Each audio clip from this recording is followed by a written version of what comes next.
When a billionaire's credit card gets declined on a first date, most men would run. Liam Carter stayed, and it changed everything. Victoria Hale built an empire. Liam Carter barely kept his family afloat. One rainy night brought them together, two people who had every reason to walk away, yet didn't. But when his world collapsed and hers came crashing down with secrets neither could escape, love wasn't enough. Sometimes the hardest thing isn't falling, it's choosing to stay when everything tells you to leave. Stay with me until the end of this story. Drop a like and comment your city so I can see how far this journey travels. The rain hit Seattle harder than the forecast predicted. Liam Carter stood under the awning of Marcello's, watching water sheet off the edge and thick curtains, checking his phone for the third time in 5 minutes. 7:47 p.m. She was late. He shouldn't have come. The thought surfaced again, familiar and insistent, the same voice that had been whispering warnings since he'd agreed to this whole ridiculous idea 3 days ago. His sister Maya had set it up, ambushed him really, cornered him in his own kitchen while the twins were at soccer practice, and presented it like she was doing him some grand favor. "You need to get out there, Liam. You're 32, not dead.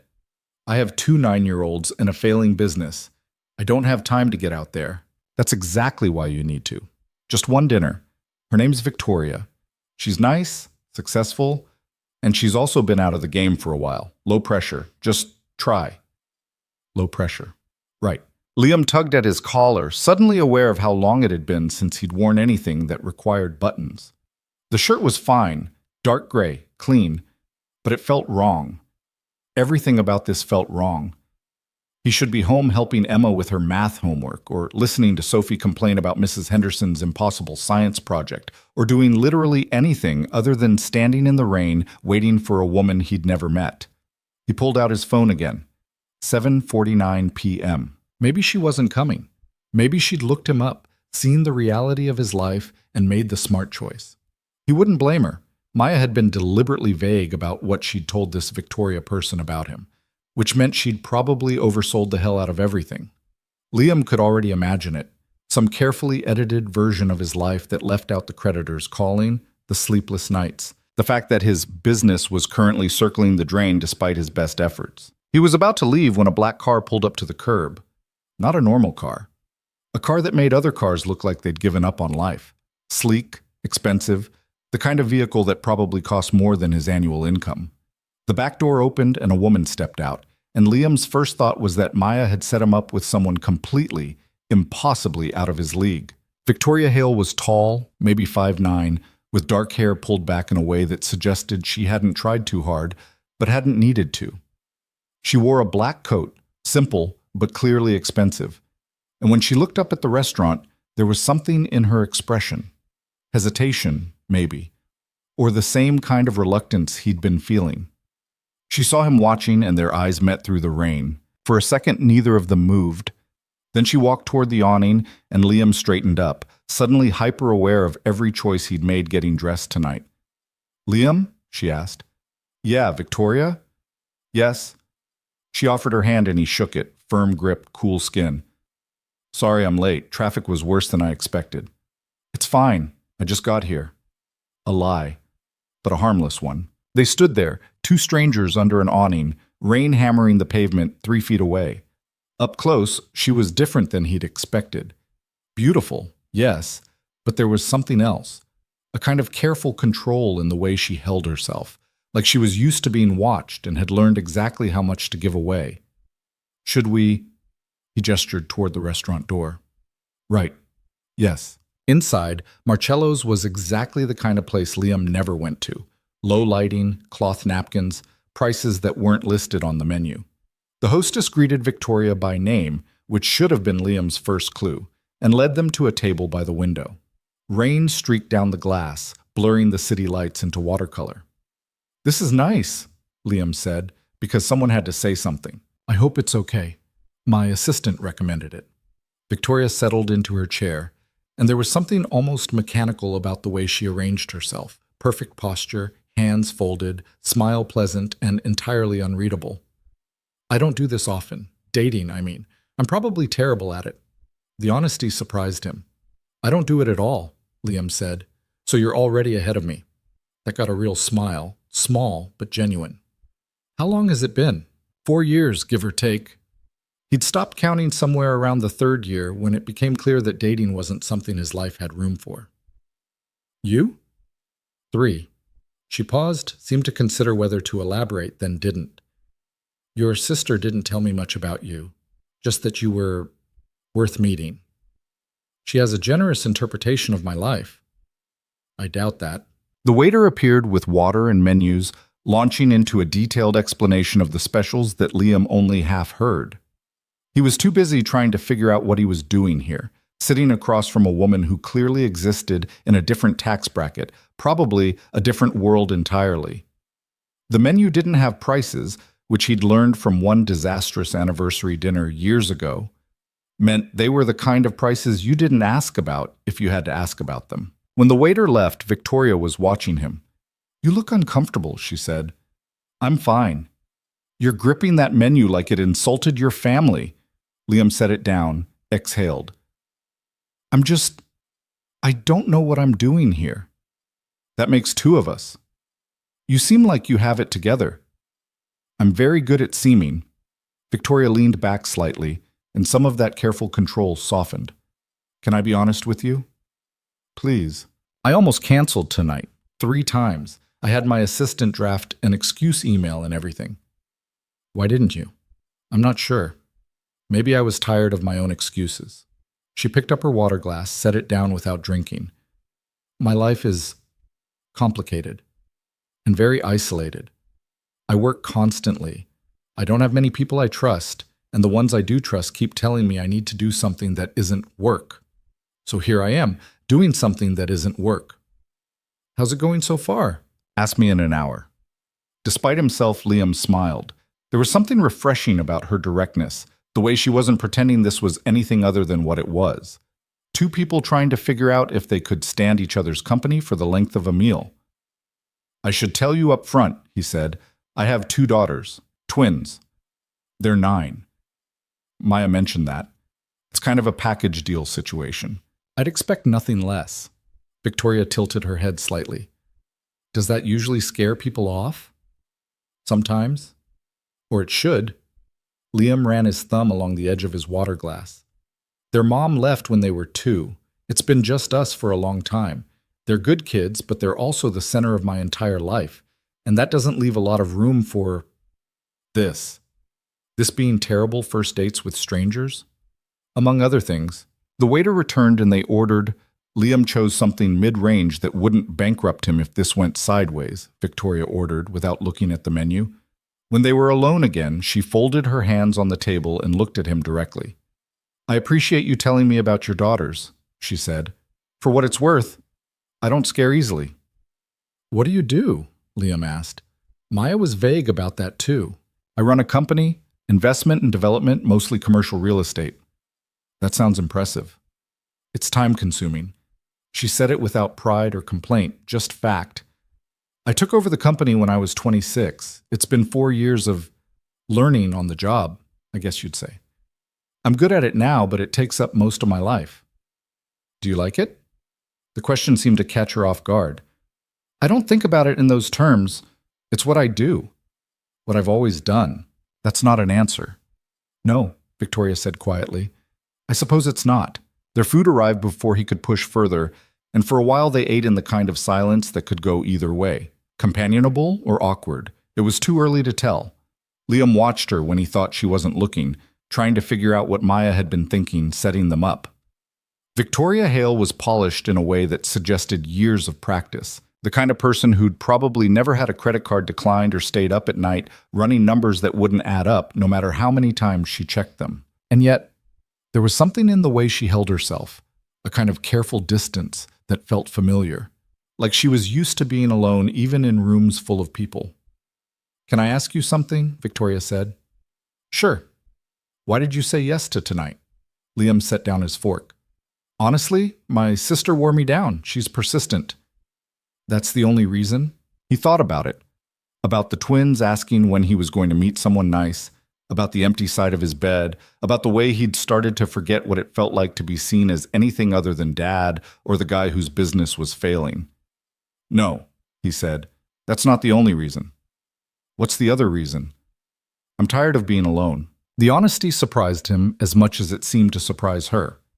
Victoria's expression shifted, something unguarded flickering across her face before she could smooth it away. Yeah, she said softly. Me too. They talked more easily after that. Small things at first, favorite books, worst movies they'd ever seen, the specific kind of hell that was Seattle traffic. Victoria had a dry sense of humor that snuck up on him, and he found himself actually laughing at one point, the sound rusty from disuse. She asked about his daughters, and he told her about Sophie's obsession with astronomy and Emma's determination to adopt every stray animal in a 5-mile radius. They sound wonderful, Victoria said. They're exhausting, but yeah, they're pretty great. Do they know you're here tonight? They know I'm having dinner with a friend. I didn't want to make it a big thing in case it... He trailed off. Crashed and burned? Something like that. And has it? Crashed and burned? Liam looked at her, really looked at her. This woman he'd expected to have nothing in common with, who'd surprised him at every turn. Not yet. High praise. I'm setting a low bar. Victoria smiled, and it was the first truly relaxed expression he'd seen from her all night. Smart man. Dessert came and went. Coffee arrived. The restaurant had emptied out around them without either of them noticing, and when Liam checked his phone, he was startled to see it was nearly 10:30. 3 hours had passed in what felt like 30 minutes. I should probably... Victoria gestured vaguely toward the door. Right, yeah. The waiter brought the check in a small leather folder and set it between them. Liam reached for it at the same time Victoria did, their hands nearly colliding. I've got it, she said. We can split... Liam, I asked you here. Let me get this one. There was something in her tone that suggested she wasn't used to people arguing with her, so Liam sat back and let her take the folder. She pulled out a credit card, matte black, the kind he'd only seen in movies, and slipped it into the folder without looking at the total. The waiter took it away. They sat in that strange post-meal limbo, not quite ready to leave, but out of obvious things to say. Liam was trying to figure out how to ask if she wanted to do this again when the waiter returned. He leaned down and said something quiet to Victoria. Liam watched her expression shift, confusion first, then something that might have been embarrassment. I'm sorry, the waiter said, louder now. The card was declined. Do you have another form of payment? The words hung in the air like a record scratch. Victoria's face went carefully blank. That's not possible. Try it again. I did, ma'am. It declined twice. There must be some mistake. Liam watched the whole thing unfold in slow motion. The waiter's apologetic discomfort, Victoria's frozen composure starting to crack at the edges, the way her hand trembled slightly as she reached for her purse again. Whatever was happening, it was clear she hadn't expected it, and the humiliation rolling off her was almost painful to witness. He didn't think. He just moved. Actually, Liam said, pulling out his own wallet, I've got this. Liam, it's fine, really. He handed his card to the waiter before Victoria could protest further. The waiter took it gratefully and disappeared, probably relieved to escape the awkwardness. Silence crashed down. Victoria stared at the table, her jaw tight. You didn't have to do that. I know. I'll pay you back. There's clearly some kind of freeze on my accounts. This doesn't make sense. I'll have it sorted out tomorrow. Victoria.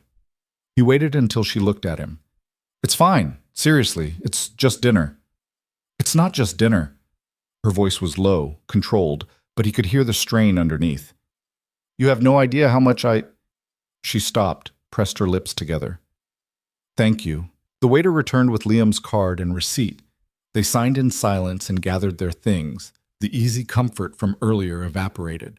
Outside, the rain had stopped, but the streets were still slick, reflecting the city lights in fractured patterns. Victoria's car was already waiting. Of course it was. I apologize for that, she said, not quite meeting his eyes. That was embarrassing. It happens. Not to me, it doesn't. Well, first time for everything. She looked at him then, really looked at him, and Liam saw something he recognized, the specific shame of having your private struggles exposed in public, of the universe choosing the exact wrong moment to reveal that you're not as in control as you pretend to be. You didn't have to be kind about it, Victoria said quietly. I wanted to be. Why? Because I know what it feels like to be humiliated by money, he thought. Because you look like you wanted to disappear, and I've been there too many times to count. Because for 3 hours you made me feel like maybe I wasn't completely drowning. Because it was the right thing to do, he said instead. Victoria studied him for a long moment. Then, surprising him, she smiled, small and sad and genuine. Maya was right. You are worth meeting. Does that mean you'd want to do this again? Even after that disaster? Especially after that disaster. She laughed, and it sounded almost startled, like she'd forgotten she could. Okay, yes, I'd like that. No fancy restaurants next time. Coffee, maybe. Something less likely to end in public humiliation for either of us. Deal. They exchanged numbers, and Victoria's driver, who'd been waiting patiently by the car, opened the door for her. She paused before getting in. Liam, thank you, really. Any time. He watched her car pull away, then stood on the sidewalk for a minute, trying to process what had just happened. His phone buzzed with a text from Maya. How did it go? Liam typed back. Complicated. I'll call you tomorrow. The truth was, he didn't know how it went. The whole night had been strange. Good strange, mostly, but strange. Victoria Hale was not what he'd expected. She was guarded and clearly carrying things she didn't talk about, but there had been moments when that guard slipped and he'd seen something real underneath, something lonely and tired, and maybe, possibly, interested. His phone buzzed again. Did you get a second date? Maybe. I think so. That's my boy. Details tomorrow. Love you. Liam pocketed his phone and started walking toward where he'd parked, 6 blocks away, because parking near Marcello's cost more than his monthly coffee budget. The city was quiet, washed clean by the rain, and he let himself think about Victoria's smile when she'd said yes to seeing him again, about the way her hand had shaken when her card was declined, and how quickly she'd tried to hide it, about the careful distance in her eyes and the moments when it had slipped. He was halfway to his car when his phone rang. Unknown number. Hello? Mr. Carter? A man's voice, unfamiliar. Yeah, who's this? This is Richard Chen from North Point Investments. I'm calling about your loan application. Liam's stomach dropped. Okay. I'm afraid I have some bad news. We've decided not to move forward with funding. The risk assessment came back higher than we're comfortable with, given the current state of your business metrics. Wait, I can send updated projections. The numbers are better than they look. I'm sorry, Mr. Carter. The decision is final. I wish you the best of luck with your business. The call ended. Liam stood there on the empty sidewalk, phone still pressed to his ear, feeling the bottom drop out of what had been starting to feel like maybe, possibly, an okay night. North Point had been his last shot. 3 months of applications, revised proposals, humiliating interviews where he'd had to explain exactly why his small community development firm was worth the risk. They'd been his Hail Mary, and he'd actually started to believe they might say yes. He should have known better. His phone buzzed with an email notification, probably the formal rejection letter, because the universe wasn't done kicking him yet. He opened it without thinking. It wasn't from North Point. From Victoria Hale. Subject. Tonight, Liam, I wanted to reach out before I lost my nerve. I'm not good at this, at being honest, at letting people in. Tonight was difficult in ways I didn't expect, but also good in ways I didn't expect either. You were kind when you didn't have to be, and you didn't ask questions when you easily could have. I'd like to see you again. Actually, I'd like to see you soon if you're open to it. Coffee this week? My treat, though I promise to verify my cards are working first. Thank you for tonight, for all of it. V. Liam read it twice, then a third time. The email was careful and clearly edited, but underneath the formality he could hear her voice, uncertain, hopeful, trying. He typed back before he could overthink it. Victoria, coffee sounds perfect. How's Thursday? Liam P.S. Bring whatever payment method you want. I'm buying. Her response came back within a minute. Thursday works. 7 a.m.?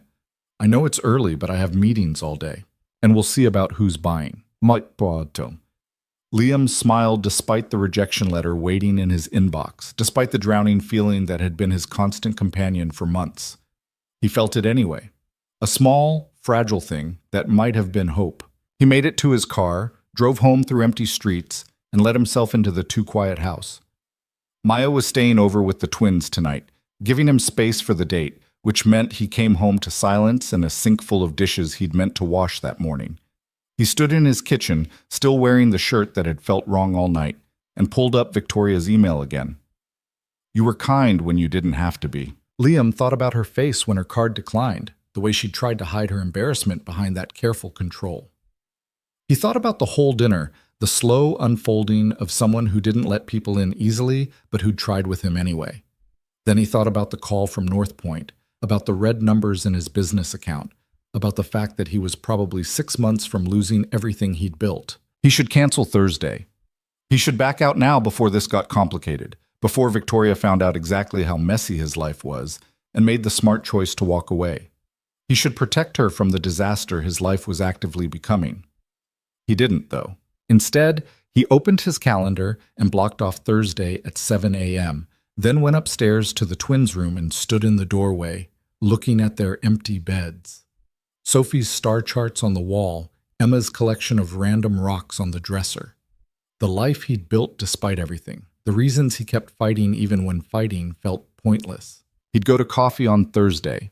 He'd let himself have this one thing, just for a little while, before reality crashed in and reminded him exactly where he stood. His phone buzzed one more time. A text from an unknown number.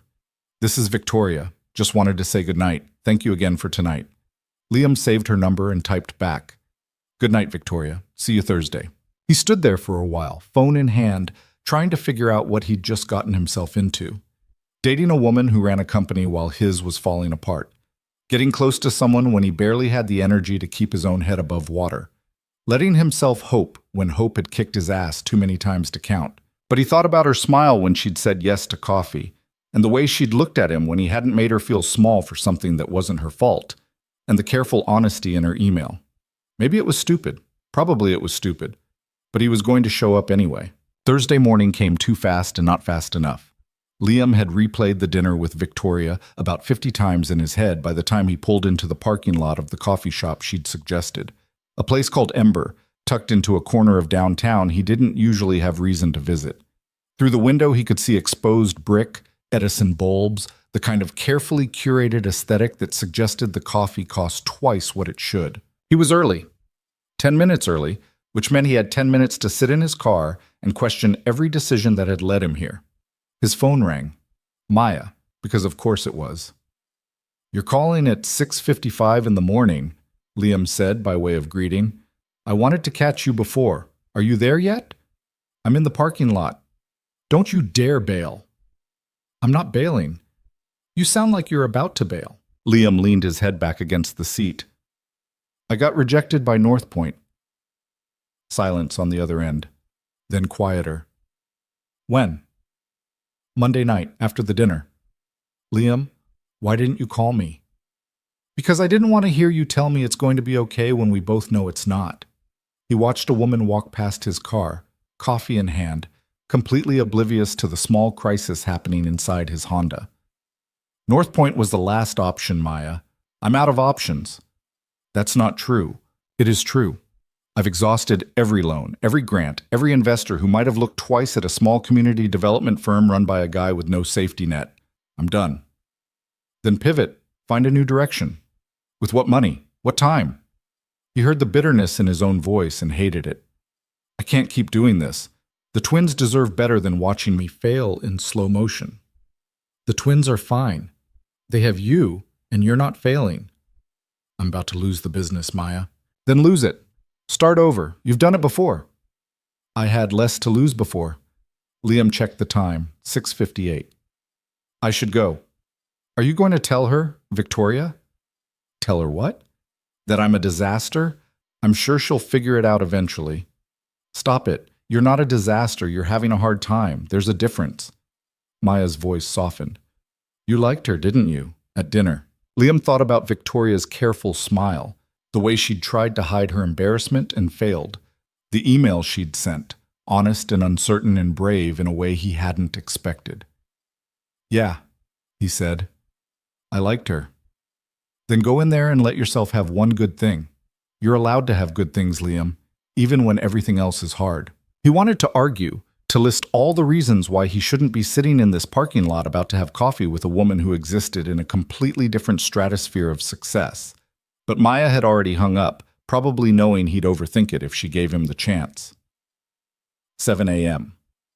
Liam got out of the car. Inside, Ember was exactly as pretentious as he'd expected, but also warm and quieter than the chain places he usually hit. A handful of people scattered at tables, laptops open, the low murmur of a Thursday morning in progress. He scanned the room and found Victoria already there, tucked into a corner table with 2 cups in front of her. She saw him and waved, and something in Liam's chest loosened. "You're late," Victoria said when he reached the table, but she was smiling. "It's 7:02. I've been here since 6:45. In my world, that makes you late." She pushed one of the cups toward him. "I got you an Americano. I realized after I ordered that I have no idea how you take your coffee, so I also got cream and sugar just in case." Liam sat down, picking up the cup. "Black's fine. Thank you." "How very masculine of you." "I'm full of surprises." They sat there for a moment, the strange intimacy of early morning settling around them. Victoria looked different than she had Monday night, still put together, but softer somehow. Dark slacks and a cream sweater, hair down around her shoulders. Less armor, maybe. Or maybe he was reading into things. "Thank you for meeting me so early," she said. "I know it's ridiculous." "It's fine. I'm usually up with the twins by 6 anyway." "How are they?" "The twins." Loud. Opinionated. Currently in a phase where they think vegetables are a personal attack. He wrapped his hands around the cup, absorbing the warmth. "They asked me where I was Monday night." "What did you tell them?" "That I was having dinner with a friend. Sophie wanted to know if the friend was a girl, and when I said yes, she and Emma spent 20 minutes planning our wedding." Victoria laughed, and it was easier than Monday, less guarded. "That's a lot of pressure for a second date." "They're efficient planners, very practical. Emma wants doves." "Of course she does." Liam took a sip of coffee, watching her over the rim. She seemed lighter this morning, or maybe just less careful. He wanted to ask about Monday night, about the declined card and whatever had caused it, but he also didn't want to push. If she wanted to tell him, she would. "I sorted out the issue with my accounts," Victoria said, like she'd read his mind. "It was a freeze related to some corporate restructuring. My CFO forgot to notify the banks about the entity changes." She said it casually, but there was tension underneath. "Embarrassing, but resolved. I wasn't worried about it." "I was." She turned her cup in small circles on the table. "I don't like being out of control. And I really don't like being embarrassed in public." "You hit it well. I'm very good at hiding things." The honesty caught him off guard again, the way it had Monday night. Most people didn't lead with their damage this early. Then again, most people didn't have their credit card declined on a first date. "Can I ask you something?" Liam said. "Sure." "Why did you say yes to meeting me? The first time, I mean. You don't seem like someone who does blind dates set up by mutual friends." Victoria considered this, her fingers still moving the cup in slow rotations. "I don't. Usually I just work. It's easier than dealing with people who want something from me or who have expectations I can't meet." She looked up at him. "But Maya was persistent, and when she told me about you, about your daughters and your business, you sounded real. Does that make sense?" "Not really. Most people in my life aren't real. They're strategic relationships or networking opportunities or people who want access to my money. You were just a person, a regular person doing regular things, trying to get by. It sounded nice. I hate to break it to you, but I'm not that interesting." "That's exactly what makes you interesting." They talked for over an hour. Victoria asked about his business, what it did, why he'd started it, what kept him up at night.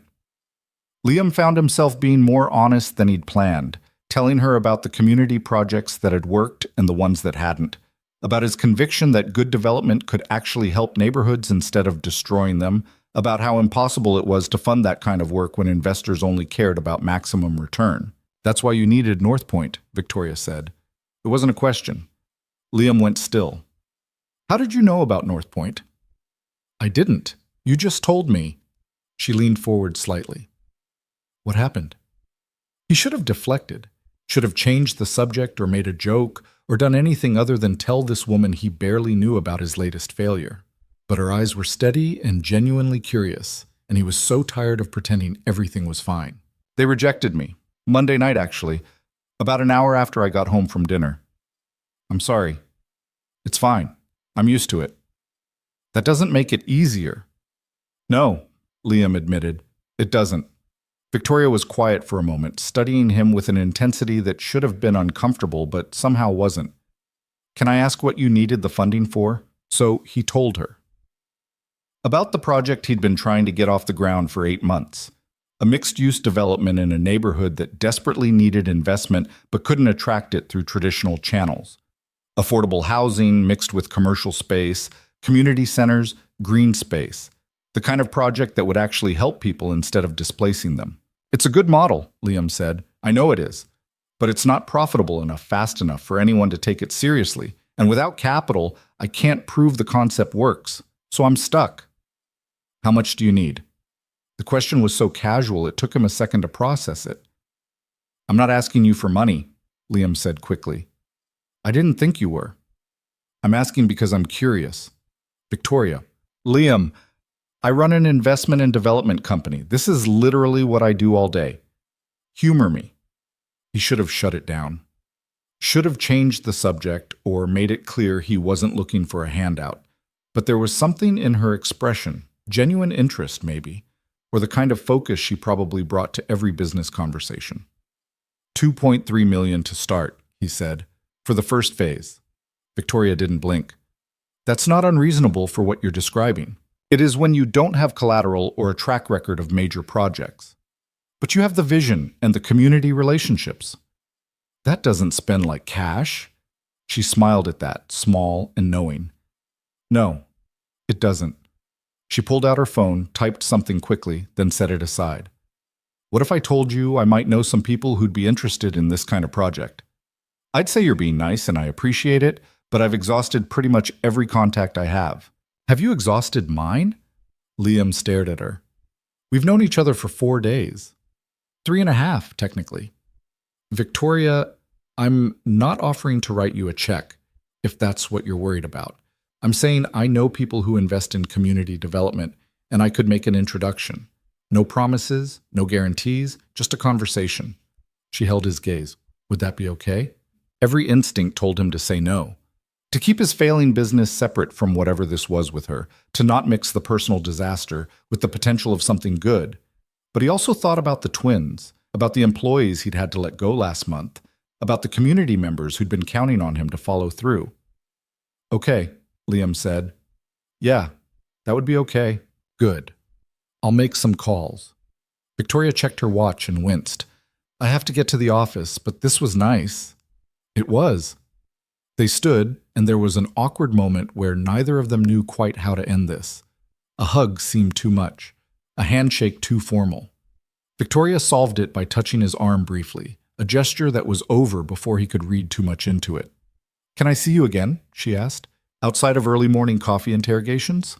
You're the one with the impossible schedule. I'll make time. She hesitated, then added, Would you want to have dinner? At my place, maybe? This weekend? You cook? I have people who cook, but yes, I can extend an invitation to my home without it being a disaster. Liam thought about what Maya would say if he turned this down, what the twins would say, what he'd say to himself if he let fear talk him out of this. Saturday? He offered. Saturday works. I'll text you the address. She left before he could second-guess it, and Liam stood there in ember with his empty coffee cup, trying to process what had just happened. Victoria Hale had just offered to help him save his business, or at least make introductions that might save his business, and she'd invited him to her home. His phone buzzed. Maya. How did it go? Liam. Good, really good. Maya. Details. Liam. Later. I have to get to the office. Maya. You're smiling, aren't you, Liam? Shut up. Maya. I knew it. He drove to his office, a small space above a print shop that cost half what it should and still felt too expensive, and spent the morning trying to focus on actual work. Invoice management, emails to contractors, the tedious maintenance of a business that was slowly bleeding out. Around noon, his phone rang. Unknown number again. He almost didn't answer. "This is Liam." "Mr. Carter, this is Jennifer Park from Meridian Capital Group. Victoria Hale passed along your information regarding the Riverside Community Project. Would you have time to discuss it this week?" Liam nearly dropped the phone. Yes, I have time." "Excellent. Does Friday at 2 work for you?" "Friday's perfect." "Great. I'll send over a calendar invite with our office address. Please bring your full proposal and any relevant financial projections. We'll want to see everything." The call ended and Liam sat there staring at his computer screen without seeing it. Victoria had made that call less than 5 hours ago. She'd sat across from him in a coffee shop, listened to him talk about his failing business, and immediately started making moves to help him. He didn't know what to do with that. His phone rang again. This time it was Maya, and he let it go to voicemail. Then it rang again immediately because Maya was nothing if not persistent. "What?" Liam said. "I just got off the phone with Victoria." "Why were you talking to Victoria?" "Because we're friends, and she called to thank me for setting you two up. She likes you, Liam, like, really likes you. We've had 2 dates, and she's already making business calls on your behalf. That's not nothing." Liam closed his laptop, suddenly exhausted. "I don't want her to feel like she has to help me. She doesn't feel like she has to. She wants to. There's a difference." "Is there?" "Yes. And you know what else? You're allowed to let someone help you. You're allowed to accept support instead of white-knuckling everything alone." "I have the twins." "The twins are 9, Liam. I'm talking about adult support, partnership. Someone in your corner who isn't related to you by blood." Maya's voice softened. "You've been doing this alone for so long. Maybe it's okay to let someone in." After he hung up, Liam pulled up the calendar invite from Meridian Capital. Friday at 2 p.m. He had 3 days to update his proposal, shore up his projections, and try not to spiral about the fact that this opportunity had materialized because of Victoria. He spent the rest of the week buried in work. The twins noticed he was distracted, and Sophie called him out on it at dinner Wednesday night. "You're being weird," she announced, stabbing at her broccoli like it had personally offended her. "I'm not being weird." "You are. You keep smiling at your phone." "I don't smile at my phone." "You did it 3 times during homework," Emma added. "Are you texting your girlfriend?" "I don't have a girlfriend." "But you want one," Sophie said with the confidence of someone who'd already made up her mind. "Is it the lady from Monday?" Liam set down his fork. "How do you know about Monday?" "Aunt Maya told us you had a date." "Aunt Maya has a big mouth. She said the lady was really pretty and really nice and that you should marry her." "Maya said that?" "Not exactly," Emma admitted, "but that's what she meant." "I'm not marrying anyone. We've had coffee. That's it." "But you're seeing her again," Sophie pressed. "Maybe." "That means yes," Emma translated. They spent the rest of dinner interrogating him with the kind of focus usually reserved for cross-examination lawyers. What was her name? What did she do? Did she like kids? Was she going to be their new mom? Liam deflected as best he could, but by the time he got them into bed, he felt like he'd survived a friendly inquisition. His phone buzzed as he was cleaning up the kitchen.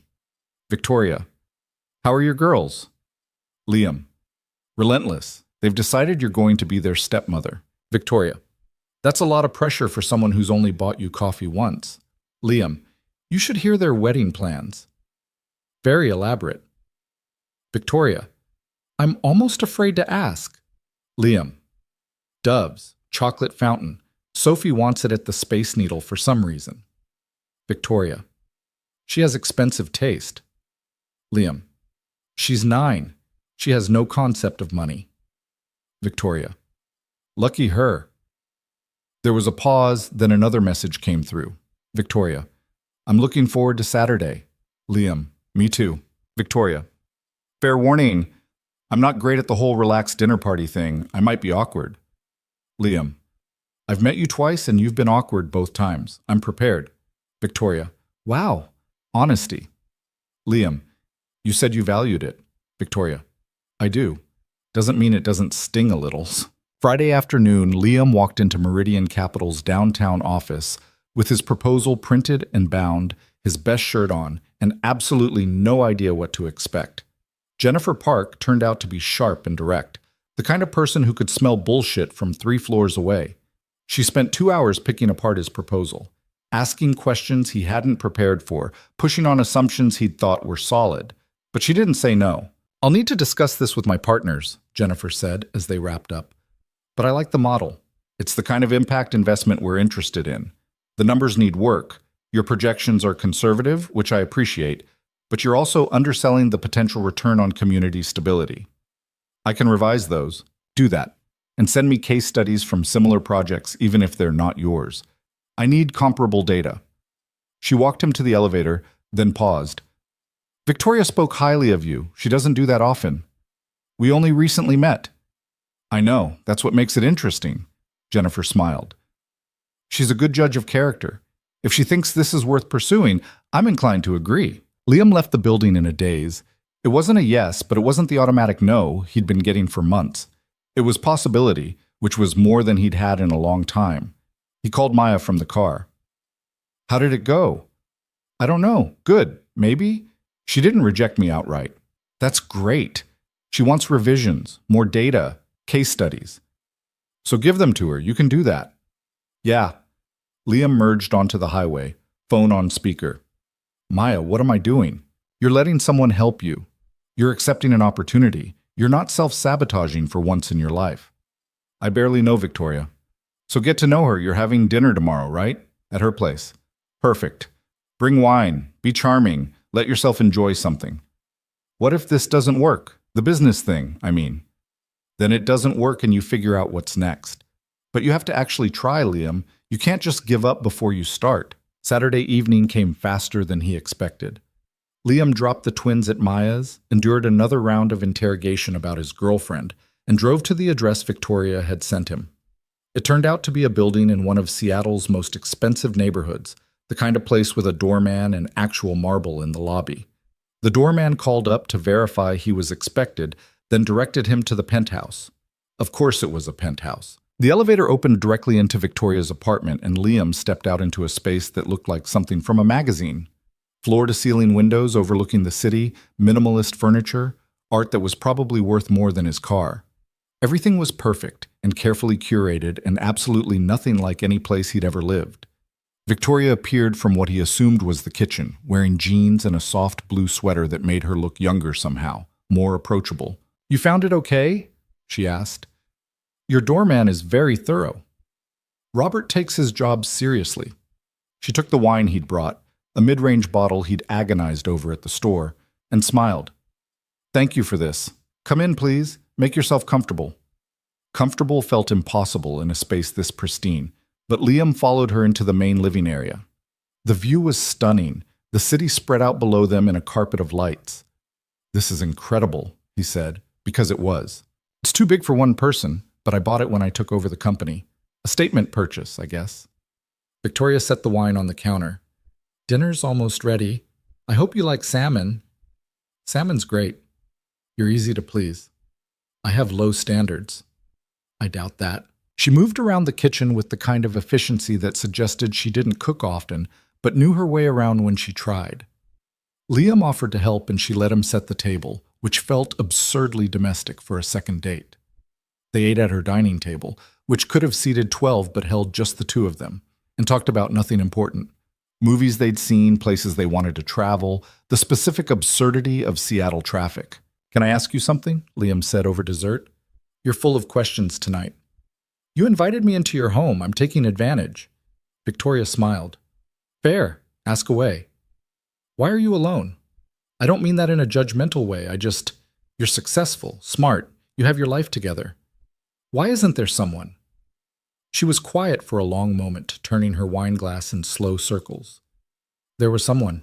A few years ago. It ended badly." "How badly?" "The kind of bad where you spend a year rebuilding yourself and learning to trust your own judgment again." She met his eyes. "He wasn't who I thought he was. And by the time I figured that out, I'd already given him access to parts of my life I should have protected. It made me careful. Maybe too careful. I'm sorry." "It's fine. Ancient history." But her voice said it wasn't, not really. "What about you? The twins' mom. Left when they were 2. met someone else, decided single motherhood wasn't for her. Liam heard the bitterness creep back in and tried to soften it. It was hard, really hard, but we got through it. Just the three of you. Just the three of us. That must have been lonely. Yeah, Liam said quietly. It was. They moved to the couch after dinner, sitting at opposite ends with the city stretched out below them. The conversation drifted, comfortable silences mixing with easy talk, and Liam felt himself relaxing in a way he hadn't in months, maybe years. Thank you, he said eventually, for the introduction to Jennifer Park. I met with her yesterday. I heard. She called me after. What did she say? That your proposal needs work, but the core concept is solid, and that you were refreshingly honest about the challenges. Victoria turned to face him slightly. She's interested, Liam, really interested. Because of you. Because of the project. I just opened the door. Still, thank you. You're welcome. She hesitated, then added, I wasn't sure if I should make the call. I didn't want you to think I was overstepping. You weren't. No? No, you were helping. There's a difference. Victoria smiled, and there was relief in it. Good. They sat there as the city lights flickered below them, and Liam thought about how strange this was. Sitting in a penthouse with a woman who existed in a completely different world, feeling more comfortable than he had in years. Like maybe, possibly, this could be something real. His phone buzzed. A text from Maya. How's it going? Are you still alive? He typed back, still alive, stop checking on me. Never. Have fun. Don't overthink. Victoria glanced at his phone. Everything okay? Just Maya being Maya. She cares about you. She's a pain in my ass. Both things can be true. Liam pocketed his phone and looked at Victoria. Really looked at her. Can I ask you one more question? You're definitely taking advantage now. What do you want from this? From us, I mean. The directness clearly surprised her. She pulled her legs up onto the couch, wrapping her arms around her knees in a gesture that made her seem smaller, younger. Honestly, Victoria said, I don't know. I haven't done this in so long. I'm not sure I remember how. But I like you, Liam. I like talking to you. I like that you don't want anything from me except my company. That's rare. I like you too. Even though I live in an absurdly large penthouse and have doormen who interrogate my guests? Even though. She smiled, and it was the most genuine expression he'd seen from her yet. Can we just see where this goes? No expectations, no timeline, just see? Yeah, Liam said. We can do that. They talked until almost midnight, until Liam realized he needed to pick up the twins from Maya's, and Victoria walked him to the elevator. There was another awkward moment where neither of them knew quite how to say goodbye, and then Victoria leaned in and kissed his cheek, quick and soft and over before he could react. Good night, Liam. Good night. The elevator doors closed, and Liam stood there like an idiot, hand pressed to where she'd kissed him, grinning at his own reflection in the polished metal. His phone rang immediately. Maya. I can hear you smiling through the phone, she said.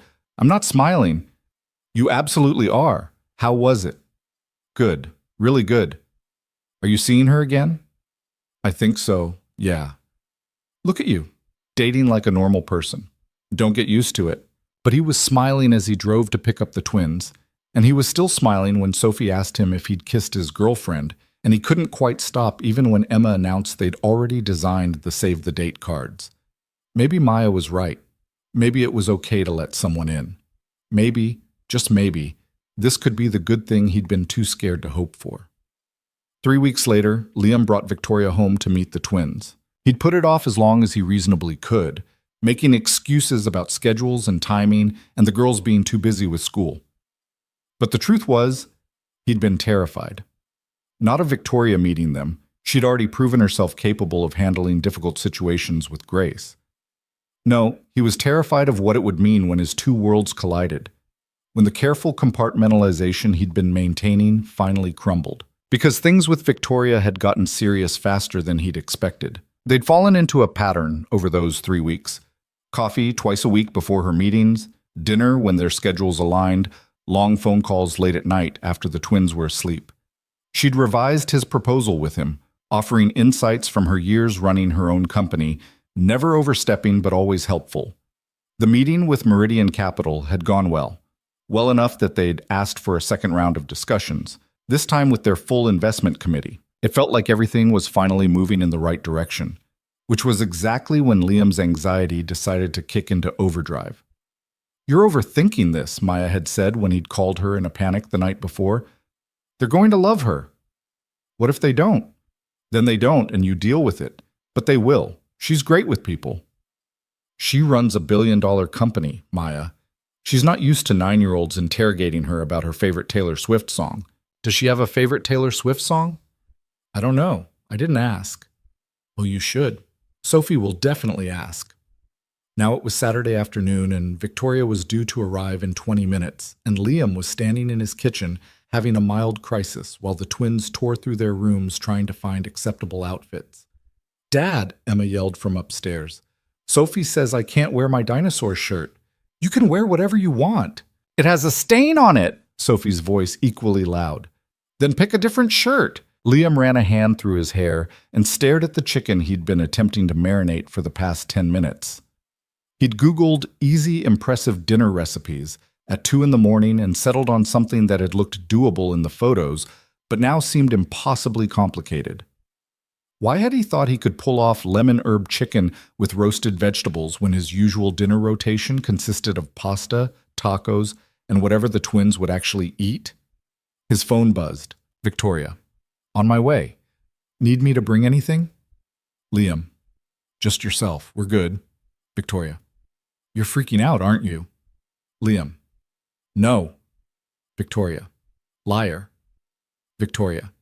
It's going to be fine. I promise not to judge your cooking." "Liam. I'm an excellent cook." "Victoria. I've seen you burn toast." "Liam. That was one time." She'd stayed over the weekend before, just for coffee, nothing else, and he'd attempted to make breakfast. The toast incident had been embarrassing, but she'd laughed instead of judging him, and they'd ended up eating cereal like college students while the twins were still at Maya's. That morning felt like a lifetime ago now. The doorbell rang, and both twins came thundering down the stairs like a stampede. Liam barely beat them to the door, pulling it open to find Victoria standing on his porch, looking nervous in a way he'd never seen her look before. She'd dressed down, jeans, a simple green sweater, minimal jewelry. Her hair was pulled back in a ponytail, and she wasn't wearing the careful armor he'd gotten used to seeing. She looked younger, approachable, terrified. "Hi," she said. "Hi." They stared at each other for a second, and then Emma pushed past Liam's legs to get a better look. "Are you Victoria?" Emma demanded. "I am. You must be Emma." "How did you know?" "Your dad talks about you all the time. He said you want to adopt every animal you see." Emma's face lit up. "Did he tell you about the raccoon?" "Oh no," Liam muttered. "There was a raccoon in our yard last week, and Emma tried to catch it," Sophie explained, appearing at her sister's shoulder. "She named it Gerald." "Before or after it tried to bite her?" Victoria asked, and Liam loved her a little bit for not immediately launching into a safety lecture. "Before." Gerald was scared. "Gerald was rabid," Sophie corrected. "Dad had to call animal control." Victoria stepped inside, and Liam closed the door behind her, acutely aware of how small his house probably seemed compared to her penthouse. The living room was cluttered with the twins' art projects and soccer gear.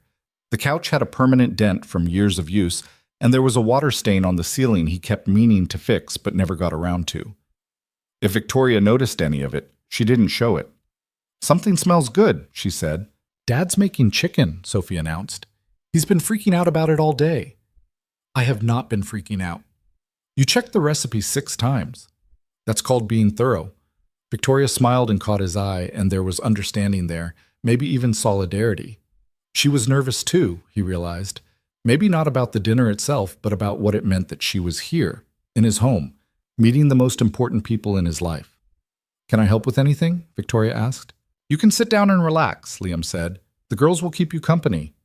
"We have questions," Emma informed her seriously. "I'm ready." Liam retreated to the kitchen and tried not to eavesdrop, but the house was small and the twins were not quiet. "Do you like Dad?" Sophie asked. No preamble, just straight to the point. "I do," Victoria said. "Very much." "Are you his girlfriend?" That's up to your dad to decide, but I'd like to be. Do you want to marry him? Sophie, Liam called from the kitchen. Give her a chance to sit down before you plan the wedding. We're just asking, Emma protested.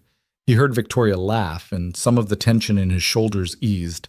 The twins had a way of disarming people with their complete lack of filter, and maybe that was exactly what this situation needed. By the time dinner was ready, the girls had thoroughly interrogated Victoria about everything from her favorite color to whether she believed in ghosts. She'd handled it with patience and humor, never talking down to them, treating their questions with the same seriousness she probably brought to board meetings. They ate at Liam's small dining table, the four of them squeezed in together, and it felt surreal. Victoria asking Emma about her science project, Sophie explaining her complicated theory about why soccer was better than every other sport, Liam watching it all unfold and trying not to think too hard about how right it felt. This chicken is really good, Victoria said. It's okay, Liam said. Dad's being modest, Sophie informed her. He's actually a good cook when he's not stressed. I'm not stressed. You checked on the chicken 8 times. Sophie, if you don't stop narrating my cooking process, you're on dish duty for a week.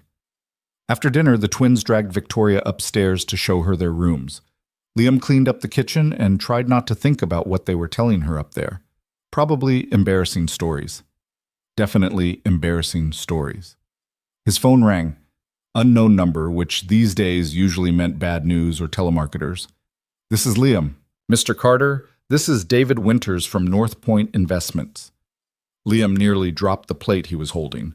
North Point, the company that had rejected him weeks ago. Hi. What can I do for you? I wanted to reach out personally to apologize.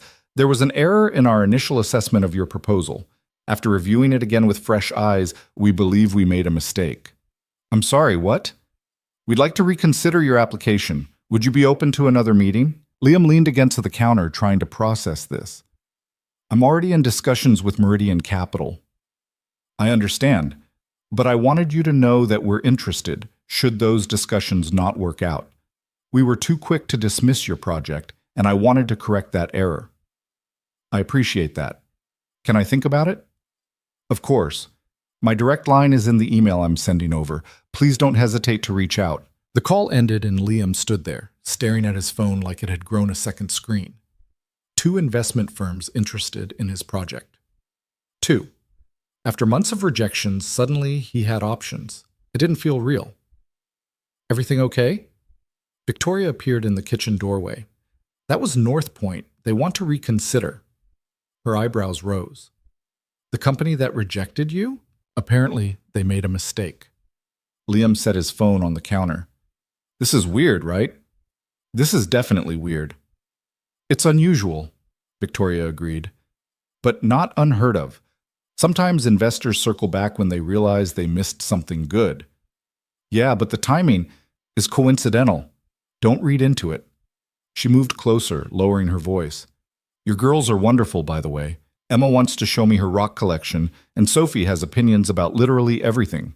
I'm sorry about the interrogation. Don't be. I liked it. They're honest. Victoria glanced toward the stairs, then back at him. They asked if you were happy. With me, I mean. What did you say? I said they should ask you. She held his gaze. Are you? Yeah, Liam said quietly. I am. Something shifted in her expression, a softness he'd only seen glimpses of before. Good. Me too. They stood there in his small kitchen, the sounds of the twins laughing upstairs filtering down. And Liam thought about how impossible this would have seemed a month ago.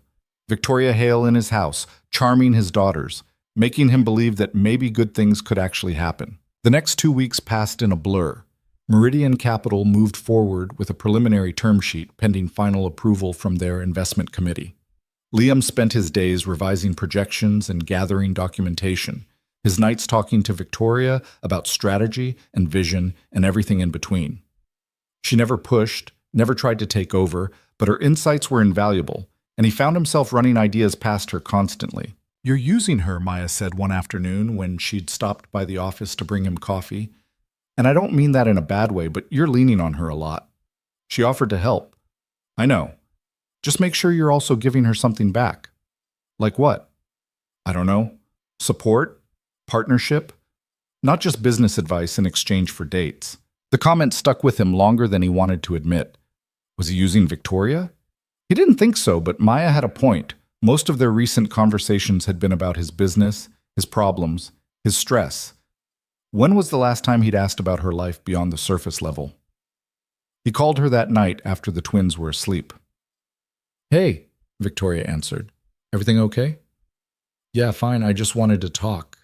If you have time." "I always have time for you." He heard the smile in her voice. "What's up?" "Actually, I wanted to ask about you. How are you? Like, really?" "I'm fine." "Victoria," she sighed. "I'm tired. Work has been complicated lately. Some board members are pushing back on a development project I've been championing, and the politics of it are exhausting." "Tell me about it." So she did. For the next hour, Victoria talked and Liam listened, really listened, to her frustrations about running a company where everyone wanted something from her, where every decision was scrutinized and second-guessed, where the loneliness of her position meant she couldn't show weakness or doubt. "Sometimes I wonder what I'm doing it all for," she admitted.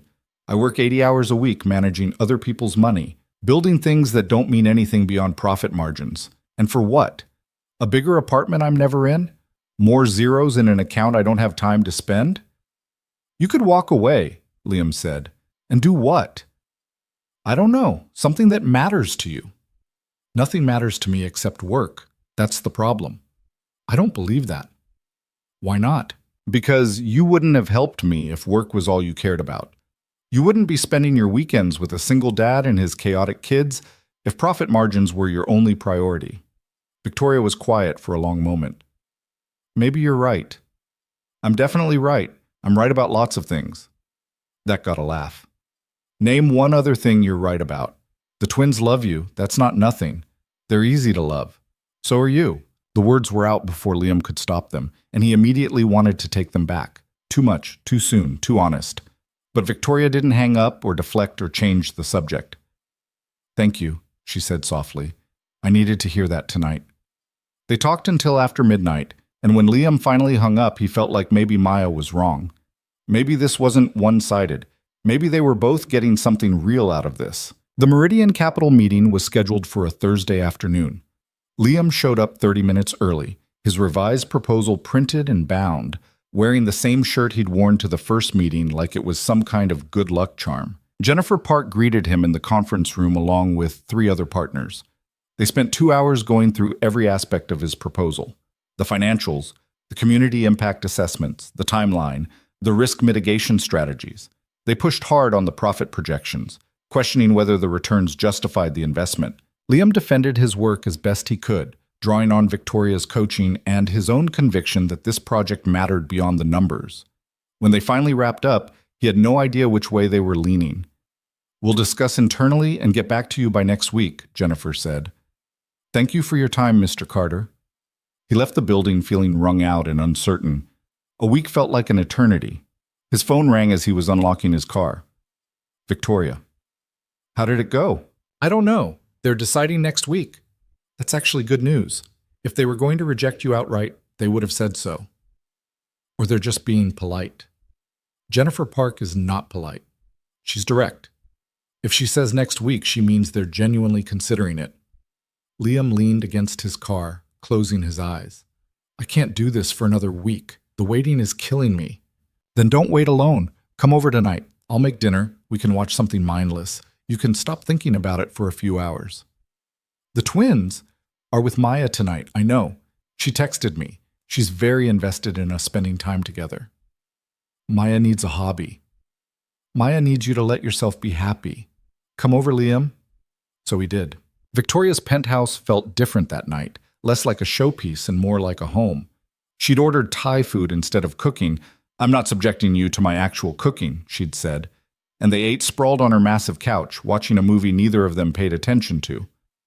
"Can I ask you something?" Liam said during a particularly boring action sequence. "Always." "What happened with your ex, the one you mentioned?" Victoria's expression shuddered slightly, but she didn't deflect. "His name was Marcus. We dated for 2 years. I thought he loved me for me, but it turned out he loved my money and my connections more." She picked at the label on her water bottle. He was using me to advance his own business interests. By the time I figured it out, he'd made deals using my name without my knowledge, leveraged relationships I'd introduced him to, and basically treated me like a stepping stone. That's awful. It was humiliating. I pride myself on reading people, on being smart about business, and I completely missed what he was doing until my CFO flagged some irregular activity tied to my personal accounts. She looked at him. It made me very careful about who I let close, about trusting anyone's motives. Is that why you were so guarded when we met? Partly. Also because I'd convinced myself I was better off alone.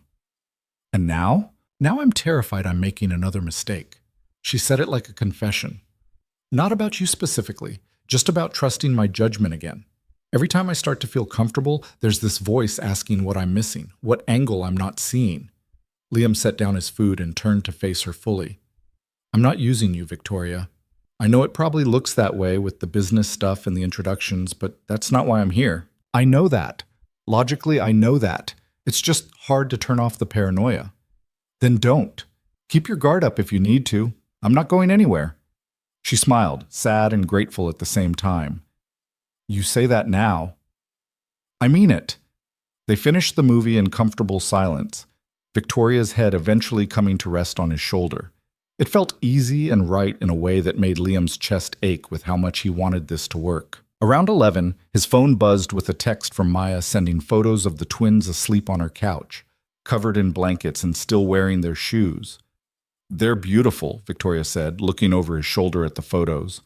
They're chaos incarnate. Same thing.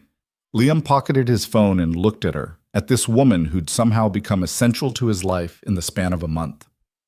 Thank you. For what? For this. For letting me exist outside my own head for a while. You're welcome. She hesitated, then added, Liam, whatever happens with Meridian Capital, you know that doesn't change this, right? Us, I mean. I know. Do you? Because I need you to really understand that. Your business succeeding or failing has nothing to do with how I feel about you. The words should have been reassuring, but something in them made Liam's stomach twist, because his business failing absolutely would change things, whether Victoria wanted it to or not. It would change him, change what he could offer, change the already massive gap between their lives. But he didn't say any of that. I understand, he said instead. He left shortly after midnight, driving home through empty streets, and tried not to think about the fact that he'd just lied to her. The following Tuesday, Liam's world started to crack. It started with an email from one of his contractors. A project they'd been working on together, one of the few active jobs keeping his company afloat, was being put on hold indefinitely due to permit issues. Issues that shouldn't have existed, that didn't make sense given the documentation he'd submitted months ago. Then his accountant called. There was a problem with his business accounts, some kind of flag from the bank about irregular activity. Nothing serious yet, but enough to freeze access until it could be investigated. By Wednesday afternoon, 3 clients had called to cancel upcoming projects. Not reschedule, cancel outright. The reasons varied. Budget cuts, timeline changes, shifting priorities, but the timing was impossible to ignore. Something was wrong. Liam spent Thursday making calls, trying to figure out what was happening. The permit office gave him bureaucratic runaround. The bank couldn't provide details beyond routine investigation. The clients who'd canceled wouldn't return his follow-up calls. Friday morning, Jennifer Park's assistant called to cancel his scheduled follow-up meeting. Miss Park will be in touch when she has more information, the assistant said, professionally vague. Is there a problem with my proposal? Liam asked. I'm not at liberty to discuss the details. Ms. Park will reach out directly. The call ended and Liam sat at his desk, staring at his computer screen, feeling the walls close in. His phone buzzed. Victoria. Are you okay? Jennifer's assistant just told me about the meeting cancellation. I don't know what's happening. Want to talk? He did, and he didn't. Talking meant admitting how scared he was, meant voicing the possibility that everything was falling apart again. But he also couldn't carry this alone anymore. Can you come over tonight, after the twins are asleep? I'll be there. She showed up at 9:30 with wine and Chinese takeout, an expression that said she was prepared for bad news. They sat at his kitchen table, the same one where they'd had dinner with the twins 3 weeks ago, and Liam laid it all out. The canceled projects, the permit issues, the frozen accounts, the postponed meeting with Meridian. It's all happening at once, he said. That can't be coincidence. Have you upset anyone recently? A competitor, maybe, or a former business partner? No, I don't have competitors. My operation is too small. And I don't have former partners, it's just me. Victoria was quiet, turning her wine glass in those slow circles he'd come to recognize as her thinking motion. This feels targeted. By who? I'm nobody. I don't have enemies. You have something someone wants, or you're a threat to something someone's protecting. That doesn't make sense. Doesn't it? She looked at him directly. You're working on a community development project in a neighborhood that's probably been targeted for acquisition by larger developers. Projects like yours complicate those acquisitions, drive up costs, create community resistance. You think someone's sabotaging me? I think it's possible. Liam pushed his food around his plate, his appetite gone. Even if that's true, what am I supposed to do about it? I don't have resources to fight that kind of thing. I can barely keep my business running without active sabotage. You have me. Victoria, I'm serious. Let me help. I can make calls, put pressure on the right people, figure out who's behind this. Why would you do that? The question clearly surprised her. Because you matter to me. Because this project matters. Because I have resources you don't, and I want to use them. I can't ask you to fight my battles. You're not asking. I'm offering. They stared at each other across the table, and Liam felt something shift. Fear, maybe, or the beginning of understanding that accepting help meant giving up control, meant admitting he couldn't do this alone. Okay, he said finally. Okay. Help me figure this out. Victoria made calls the next day. By Monday, she had answers. There's a development group called Pinnacle Holdings trying to acquire most of the Riverside neighborhood, she told him over coffee Tuesday morning. Your project is right in the middle of their planned footprint. They've been quietly buying up properties for months, and your community development plan threatens their timeline. How did you find this out? I know people who know people. The real estate development world is smaller than you think. So what do I do? You fight back.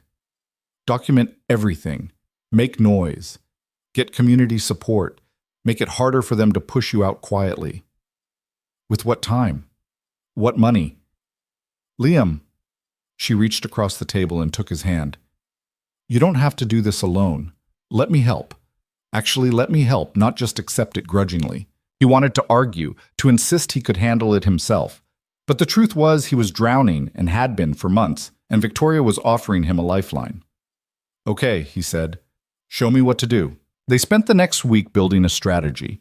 Victoria connected him with lawyers who could address the permit issues, helped him file complaints about the account freeze, used her own connections to apply pressure to Pinnacle Holdings. Liam focused on community outreach, documenting the support his project had, building a case for why it mattered. It was exhausting and consuming and brought them closer than any number of dates could have. But it also created distance he couldn't quite name. Victoria was helping him, yes. But she was also taking over, making decisions with the confidence of someone used to controlling outcomes. She was kind about it, always asking his opinion, but there was an implicit understanding that she knew better, had more experience, could fix what he couldn't. And maybe she could. But it made Liam feel small in a way he couldn't articulate. The twins noticed he was distracted. Sophie called him out during dinner Wednesday night. Are you okay, Dad? I'm fine, sweetheart. You're not eating. Liam looked down at his plate, surprised to find she was right. Just thinking about work stuff. Is it bad? It's complicated. Emma, quieter than her sister but just as perceptive, said, Is Victoria helping you? She is. Is that why you've been on the phone with her every night? Part of it, yeah. Sophie frowned. Do you still like her? Or is she just helping with work now? The question hit harder than it should have. I still like her very much. Why? You seem sad when you talk to her lately. Liam had no answer for that. Thursday afternoon, Jennifer Park finally called. I apologize for the delay, she said without preamble. We've been dealing with some external pressure regarding your project. What kind of pressure? The kind that comes from developers with deep pockets and political connections. Pinnacle Holdings reached out to several of our board members expressing concerns about your viability as a partner. And we don't bow to external pressure, but we do have to take it seriously. I wanted to verify their claims before moving forward. Liam's stomach dropped. What claims? That your business is unstable? That you have accounting irregularities? That you lack the experience to execute a project of this scale? Jennifer's voice softened slightly. For what it's worth, we found no evidence to support any of it. But it did slow our process down. So where does that leave us? It leaves us moving forward if you're still interested. The investment committee approved your proposal. Pending final due diligence and contract negotiations, Meridian Capital would like to fund your project. The words didn't register at first. Liam had to ask her to repeat them, just to be sure. We're approving the funding, Jennifer said. Congratulations, Mr. Carter. You're getting your project. After he hung up, Liam sat at his desk in stunned silence. He'd done it. After months of rejections and setbacks and nearly giving up, he'd actually done it. His first instinct was to call Victoria. She answered on the second ring. Hey, is everything okay? Meridian approved the funding. Silence. Then, Liam, that's incredible. I'm so happy for you. I couldn't have done it without you. Yes, you could have.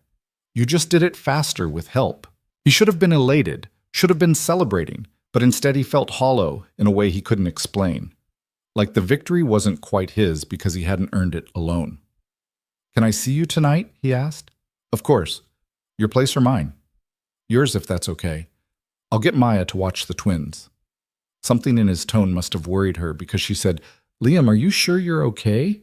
Yeah, I just need to see you. He showed up at her penthouse at 8, and the doorman Robert greeted him by name now, which should have felt like progress, but instead felt like evidence of how much his life had changed in the past 6 weeks.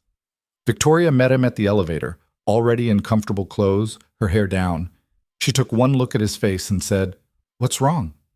Nothing's wrong. The opposite, actually. Everything's working out. That's good, isn't it? Yeah, it's great. He followed her into the living room, accepting the wine she poured for him, but not drinking it. I need to ask you something. Okay?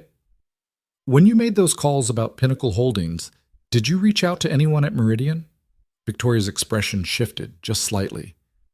I may have mentioned to Jennifer that the delay seemed unusual.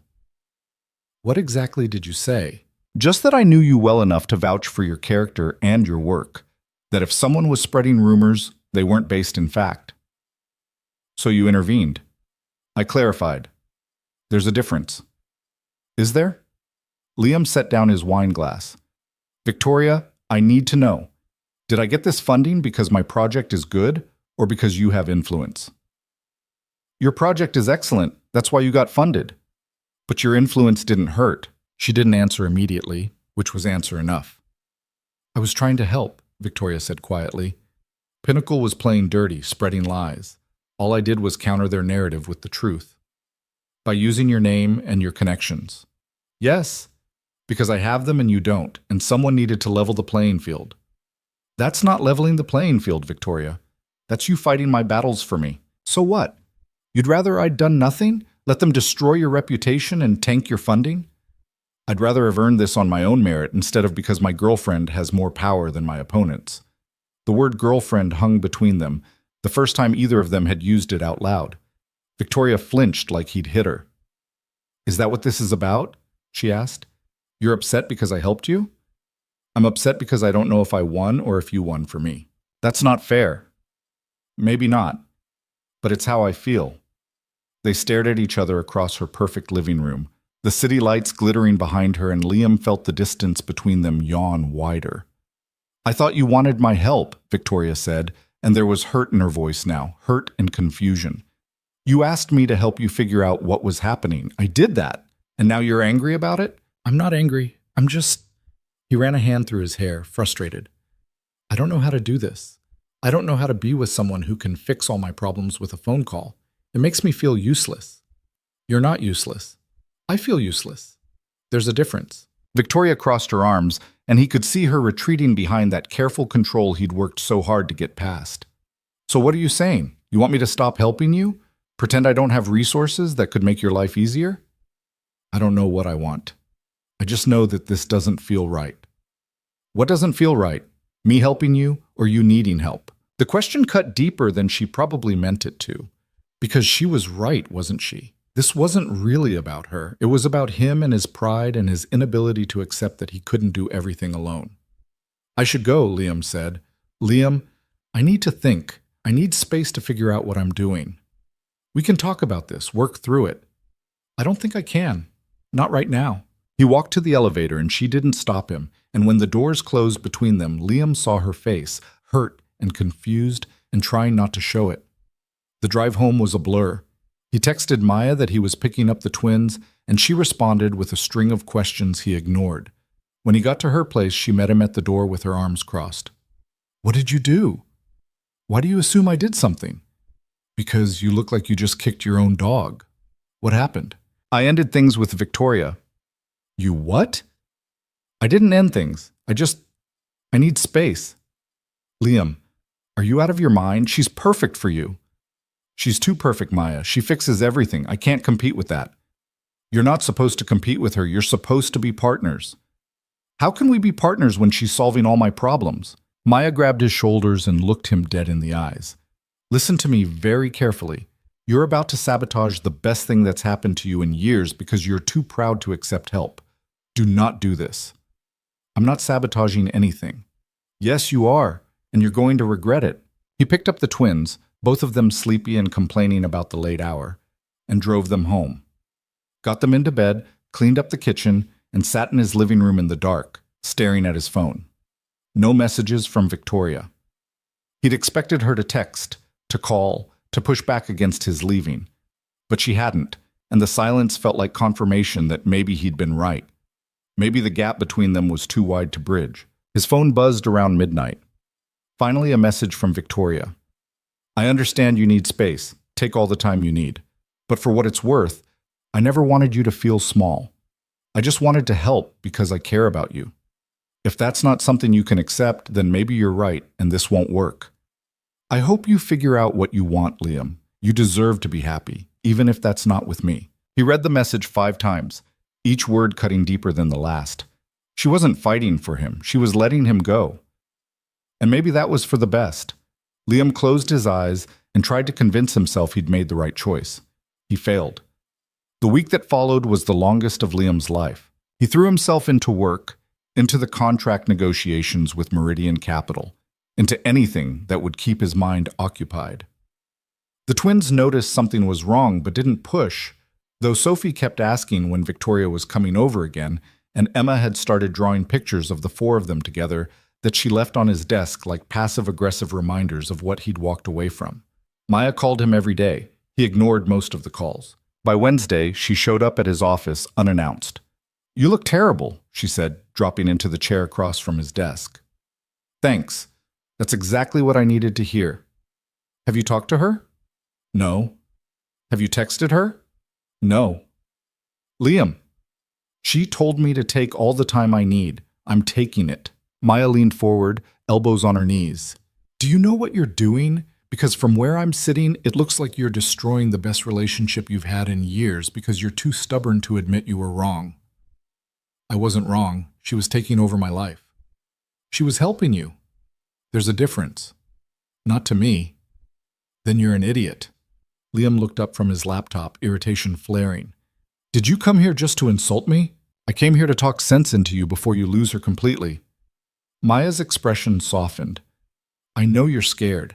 I know accepting help makes you feel weak. But pushing away someone who cares about you isn't strength, Liam. It's just fear. You don't understand. Then explain it to me. Because all I see is my brother sabotaging his own happiness. He wanted to tell her she was wrong, that this was about principle, about maintaining his independence. But the words stuck in his throat because some part of him knew she was right. He was scared. Scared of needing Victoria. Scared of what it meant that she could fix his problems when he couldn't. Scared of the massive gap between their worlds that no amount of feeling could bridge. What if it doesn't work? Liam said quietly. What if I let her back in and she realizes I'm not worth the trouble? What if you don't and you spend the rest of your life wondering what could have been? Maya left after that, and Liam sat alone in his office staring at his phone. Victoria's last message was still there, unread multiple times over the past week. He'd memorized every word. His phone rang. Jennifer Park. Liam, we need to talk about the contract timeline. He forced himself to focus. What about it? We've hit a snag with Pinnacle Holdings. They're threatening legal action, claiming your project violates some zoning agreements they have in place.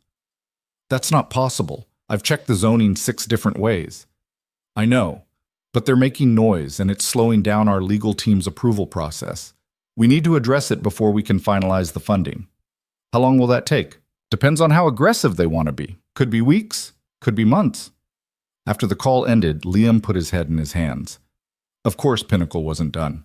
Of course there was another obstacle. The universe couldn't just let him have one win without making him fight for every inch of it. He knew what he should do. Call Victoria, ask for her help navigating this new challenge. She'd know people, have strategies, could probably shut down Pinnacle's threats with a few well-placed calls. But that was exactly the problem, wasn't it?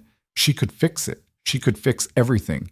And he'd never know if he was capable of fixing it himself. Thursday morning brought another crisis. One of his remaining clients called to cancel their contract, citing concerns about his company's stability. The same vague language, the same careful distance. Pinnacle's influence, almost certainly. By Friday afternoon, Liam was sitting in his office going through his accounts and facing the reality he'd been avoiding. Even with the Meridian funding pending, he was running out of runway. 2 more months, maybe 3 if he cut everything to the bone. After that, he'd have to shut down. He could ask Victoria for a bridge loan. She'd probably give it to him without hesitation. The thought made him feel sick. His phone buzzed. A text from an unknown number. Mr. Carter, this is Robert from Miss Hale's building. I apologize for the unusual contact, but I wanted to reach out. Miss Hale has seemed very sad this past week. I don't know what happened between you two, but I thought you should know. She's a good person who deserves to be happy. I hope you'll consider that. Liam stared at the message, guilt twisting in his chest. Victoria's doorman was texting him about her emotional state. That's how bad things had gotten. He typed back, "Thank you for letting me know." That night, after the twins were asleep, Liam did something he hadn't done in months. He pulled out a bottle of whiskey and poured himself a drink, then sat at his kitchen table and forced himself to think about what he really wanted.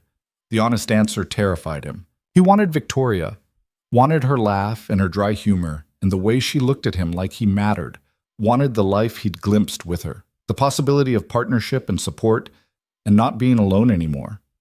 But he also wanted to be worthy of her.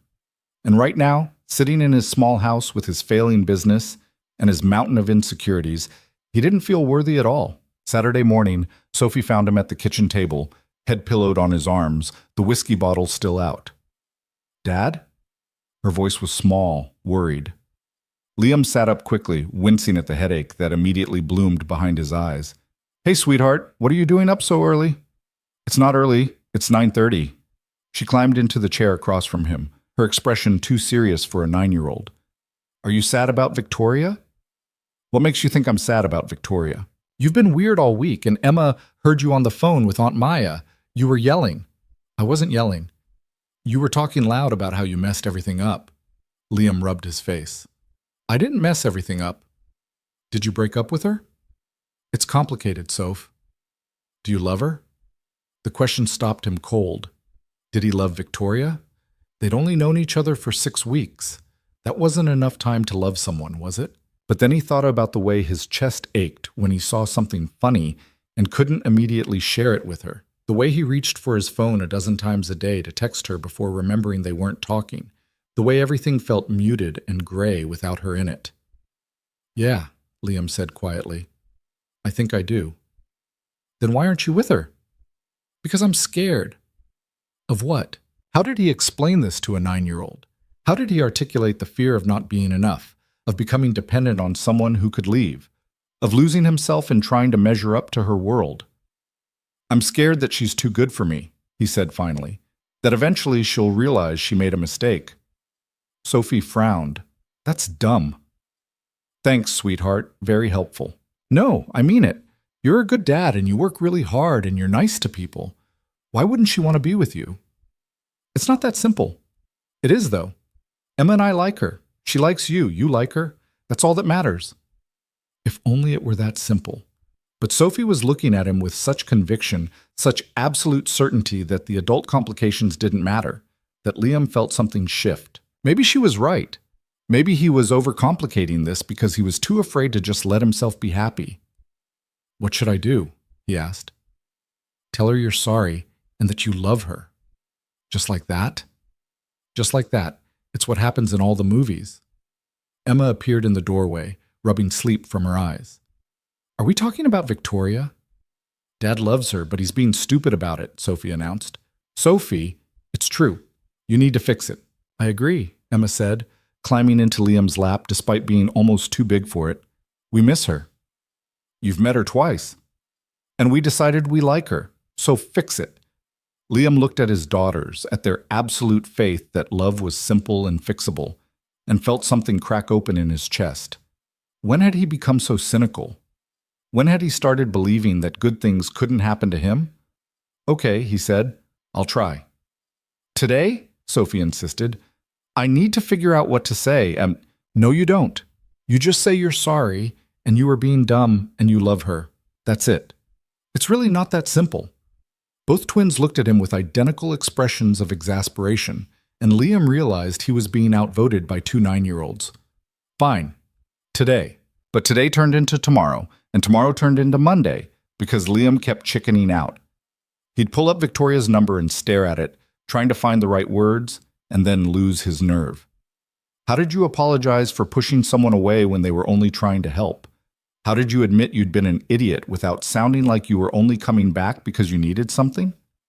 Tuesday afternoon, everything came to a head. Liam was in a meeting with his lawyer reviewing Pinnacle's latest legal threat when his phone rang. Meridian Capital. He excused himself to take it. Liam, it's Jennifer. I have bad news. His stomach dropped. How bad? The investment committee is pulling out. Pinnacle's legal threats created too much uncertainty, and our board isn't comfortable with the risk level anymore. Wait, you can't just... We had a deal. We had a preliminary agreement pending due diligence. The due diligence raised red flags we can't ignore. I'm sorry, Liam. I really am. Your project is excellent, but the timing isn't right. The timing isn't right because Pinnacle is actively sabotaging me. I know, but my hands are tied. The board made the decision this morning. The call ended and Liam stood in the hallway outside the conference room, feeling the floor drop out from under him. No funding, no project, no business, probably, within a matter of weeks. He'd lost. His phone buzzed with an email. David Winters from North Point Investments, the one who'd called weeks ago wanting to reconsider. Mr. Carter, I heard about the situation with Meridian. Our offer still stands if you're interested in discussing it. Please call me at your earliest convenience. Liam stared at the email, and something about it felt wrong. The timing was too convenient, the language too careful. North Point had rejected him initially, then circled back right when Meridian got interested, and now they were conveniently available again the moment Meridian pulled out. He called Victoria before he could stop himself. She answered on the third ring, her voice professionally neutral. Hello? Victoria, it's me. Silence. Then, is everything okay? No. Everything's falling apart and I need your help. More silence. He could almost hear her deciding whether to engage or protect herself. What happened? She asked finally. So he told her. About Meridian pulling out, about Pinnacle's legal threats, about the email from North Point that felt like a setup. Can you look into North Point for me? He asked. See if there's any connection to Pinnacle? Why would there be? I don't know.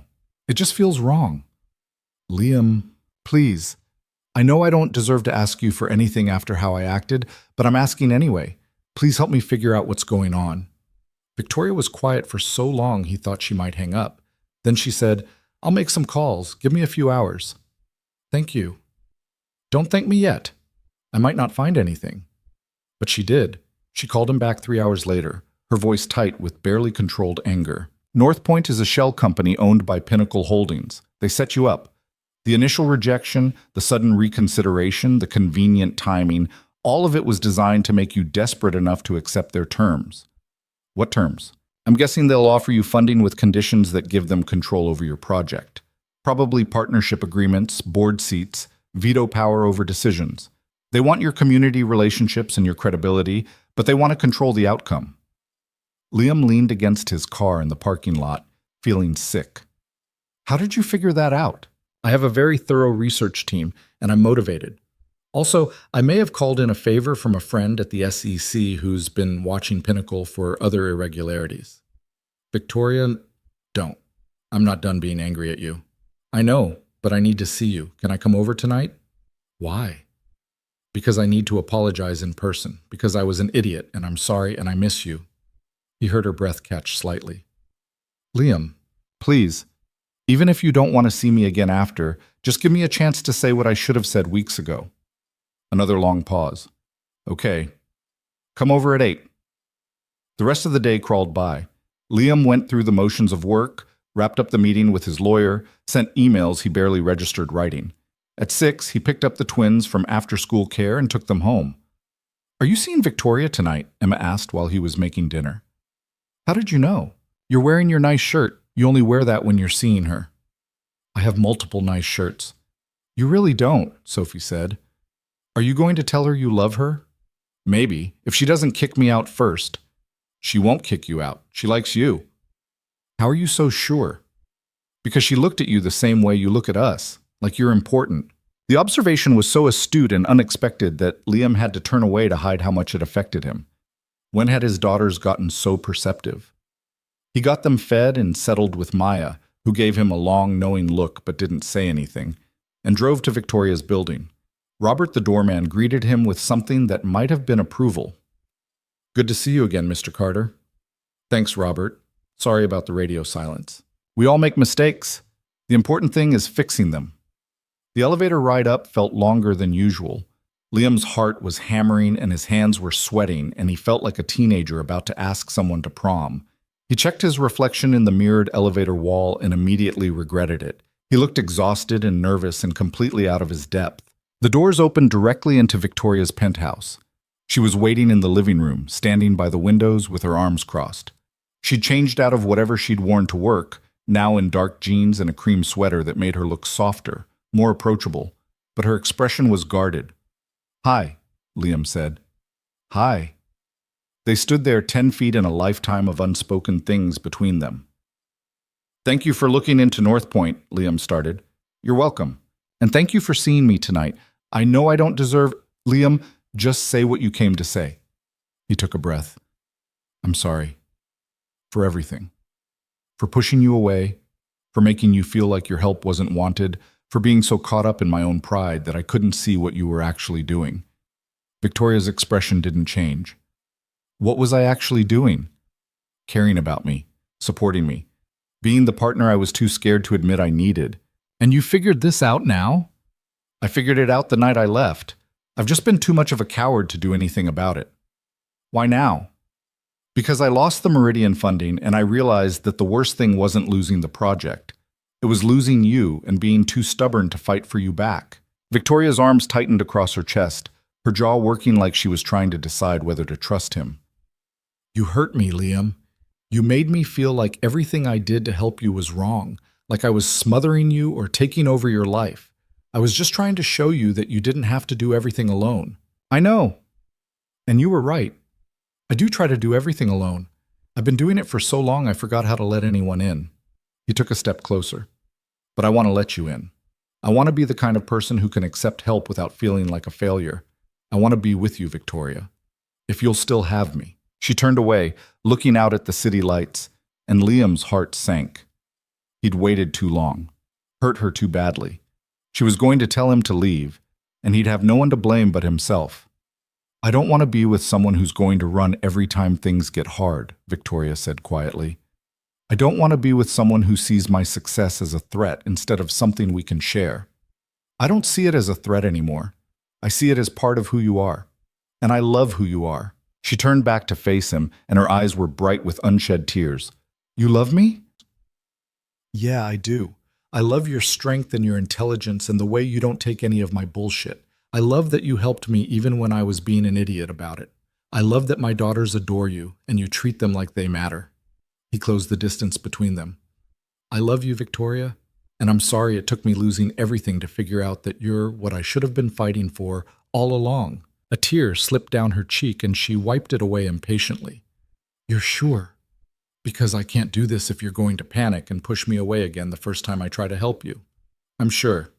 And I promise I'll work on not being an idiot, but I can't promise I won't mess up sometimes. I'm still learning how to do this. Do what?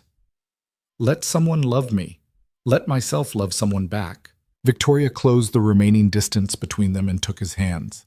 I love you too. I have for weeks. It's been killing me not to tell you. So tell me now. I love you, Liam Carter. You frustrating, stubborn, proud man. I love you. He kissed her then, pulling her close, and it felt like coming home after being lost for too long. She kissed him back with equal intensity, her hands fisting in his shirt, and when they finally broke apart, they were both breathing hard. I'm still angry at you, Victoria said. That's fair. And we need to actually talk about how to handle this kind of thing in the future, set boundaries, communicate better, all of that. Whatever you need. What I need is for you to trust me and to trust yourself. We're partners, Liam. That means we help each other. It doesn't make you weak to accept help. It makes you smart. I'm working on believing that. Work faster. But she was smiling, and her hands were still holding his shirt like she didn't plan to let go anytime soon. They moved to the couch and talked until after midnight. Actually talked this time. About his fears and her expectations, about how to balance his independence with their relationship, about what partnership actually looked like when the power dynamics were so skewed. I don't want you to feel small, Victoria said at one point. That's the last thing I want. But I also can't pretend I don't have resources that could help you. We have to find a middle ground. What if the middle ground is I accept your help, but I also get better at asking for it instead of waiting until everything's on fire? That could work. And maybe I get better at offering help without taking over completely. Deal. Around 1 a.m., Liam's phone buzzed with a text from Maya. Please tell me you're at Victoria's. I am. And? We're working it out. Finally. I was about to stage an intervention. Thanks for the vote of confidence. You're welcome. Now, apologize properly and don't screw this up again. Victoria read the exchange over his shoulder and laughed. I like your sister. She's a pain in my ass. So am I, apparently. The best kind of pain.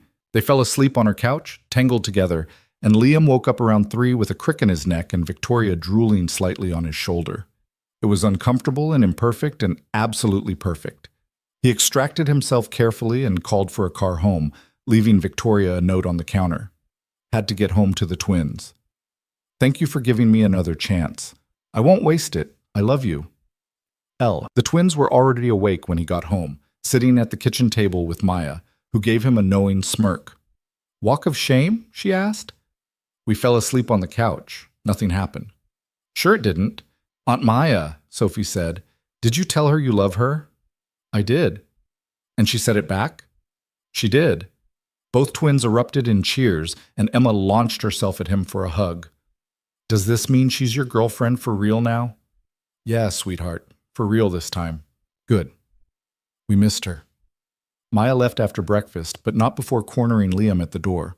Don't mess this up again, she said. I won't. I'm serious. That woman loves you, and you love her. Don't let your pride ruin it. I learned my lesson, Maya. I promise. She hugged him fiercely. Good. Because if you hurt her again, I'm taking her side. The next few weeks were a careful rebuilding. Liam and Victoria took it slow, relearning how to be together without the crisis that had defined their early relationship.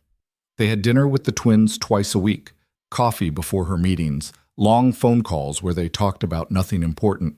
But they also talked about the hard stuff, about Pinnacle and what to do about the sabotage, about Liam's business, and whether it was worth fighting to save, about their future and what it could look like. Victoria connected him with lawyers who specialized in corporate harassment cases. Together, they built a case against Pinnacle, documenting the sabotage, the false permit claims, the shell company set up with North Point. It wasn't a quick process, but it was thorough. And somewhere in the middle of all of it, Liam realized something important. The project he'd been fighting for, the community development plan that had consumed his life for months, wasn't what mattered most anymore. What mattered was building something sustainable, something that could actually help people long term. He met with Jennifer Park one more time. Not about funding, but about advice. If you could start over, he asked her, knowing what you know now, what would you do differently? Jennifer leaned back in her chair, studying him. I'd focus less on the single big project and more on building a sustainable model. Multiple smaller projects, diversified funding sources, community ownership built in from the start. That's harder to fund. It's also harder to sabotage, and it's more resilient long term. The conversation stayed with him. That night, he talked it through with Victoria. What if I pivot, he said. Let the Riverside project go. Use what I've learned to build something smarter. You'd give up on something you've worked on for 8 months? I'd give up on one version of it to build a better version.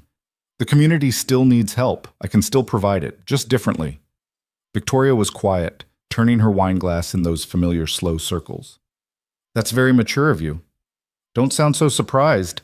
I'm not surprised. I'm impressed. She set down her glass. How can I help? And this time, Liam didn't bristle at the offer. This time, he took her hand and said, let's figure it out together. They spent the next month building a new model. Victoria brought her business expertise, her understanding of sustainable financing, her network of investors who actually cared about impact. Liam brought his community relationships, his vision for what development could look like when it served people instead of displacing them. It was a real partnership, the kind where they both contributed equally, where neither one dominated. And slowly, painfully, Liam learned to accept help without feeling like he was failing. The lawsuit against Pinnacle settled quietly. No admission of wrongdoing, but enough of a payout to give Liam breathing room to rebuild. The Riverside project was dead, but something better was taking its shape. 3 months after their reconciliation, Victoria showed up at Liam's house on a Saturday morning with pastries and an idea. What if we did this together, she said. Not just the planning, but actually building it. What if I invested directly, we created a formal partnership, and you led the execution? Liam looked at her across his kitchen table. You want to go into business with me? I want to build something that matters with someone I love. Is that so crazy? It's not crazy. It's just big. We can handle big. Can we? Victoria reached across the table and took his hand.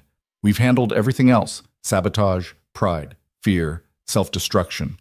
I think we can handle a business partnership. What about when we disagree? Then we disagree and work through it like adults. What about when I try to take over?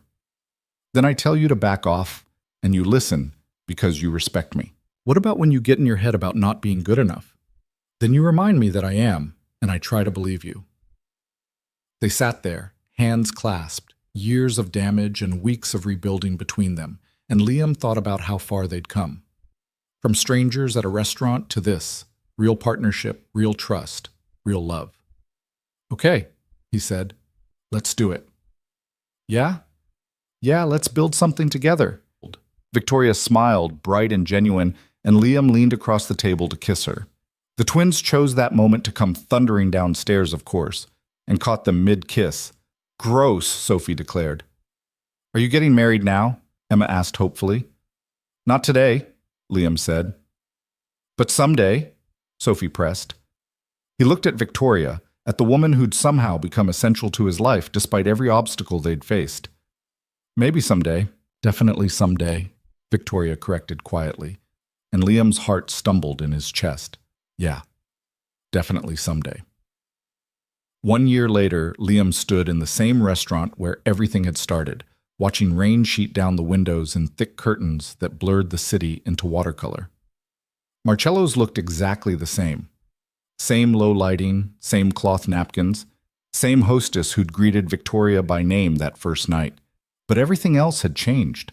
He checked his phone for the 4th time in 10 minutes. Victoria was running late, caught in traffic according to her last text.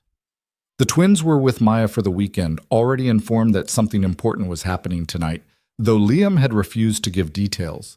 Sophie had guessed immediately, of course, her eyes going wide before launching into wedding planning mode. Emma had just hugged him and said she was happy. The ring box felt heavy in his jacket pocket. Mr. Carter? The hostess approached with a knowing smile.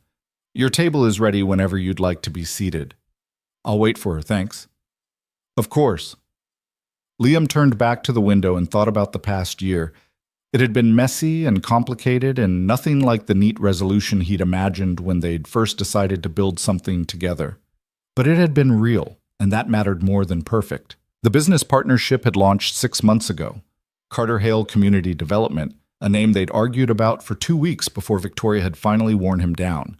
The company focused on small-scale, community-driven projects with sustainable funding models and local ownership built in from the start. They'd completed their first development 3 months ago, a mixed-use building in South Seattle that included affordable housing, commercial space for local businesses, and a community center that actually served the neighborhood, instead of just looking good in marketing materials. It wasn't the grand vision Liam had originally chased with the Riverside project. It was smaller, slower, harder to fund. But it worked, and it helped real people in tangible ways. More importantly, he and Victoria had figured out how to work together without killing each other. There had been fights, of course. Disagreements about direction and spending and hiring, times when Victoria's instinct to control clashed with Liam's need for autonomy, when his pride butted up against her experience. But they'd learned to navigate it, to recognize when they were falling into old patterns and course correct before things got destructive. It helped that they'd also learned to keep some parts of their lives separate. Victoria still ran her own company, still dealt with her board and her developments and the 80-hour weeks that came with running a billion-dollar operation. Liam handled the day-to-day of Carter Hale, managed the community relationships, kept his hands dirty with the actual work. They consulted each other constantly, but they weren't joined at the hip. It was balance, hard-won, and constantly maintained. The door opened and Victoria rushed in, shaking rain from her coat. She spotted him immediately, and her face lit up in a way that still made his chest tight, even after a year.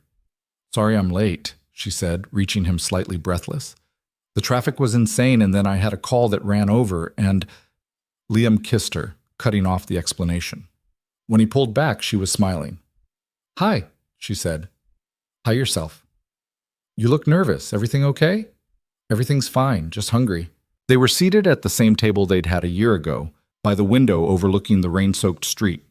Victoria ordered without looking at the menu, and Liam did the same, both of them falling into the comfortable rhythm they'd developed over countless dinners. "How were the girls today?" Victoria asked after the waiter left. "Excited. Maya's taking them to some movie they've been dying to see." "Which one?" "I don't know.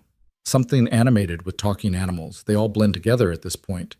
Victoria laughed, and Liam watched her across the table, memorizing the moment. She looked happy, more relaxed than he'd ever seen her during those first few months, like she'd finally figured out how to exist outside of work mode. Her hair was down, she was wearing the green sweater he loved, and there was an easiness to her that hadn't been there before. "What?"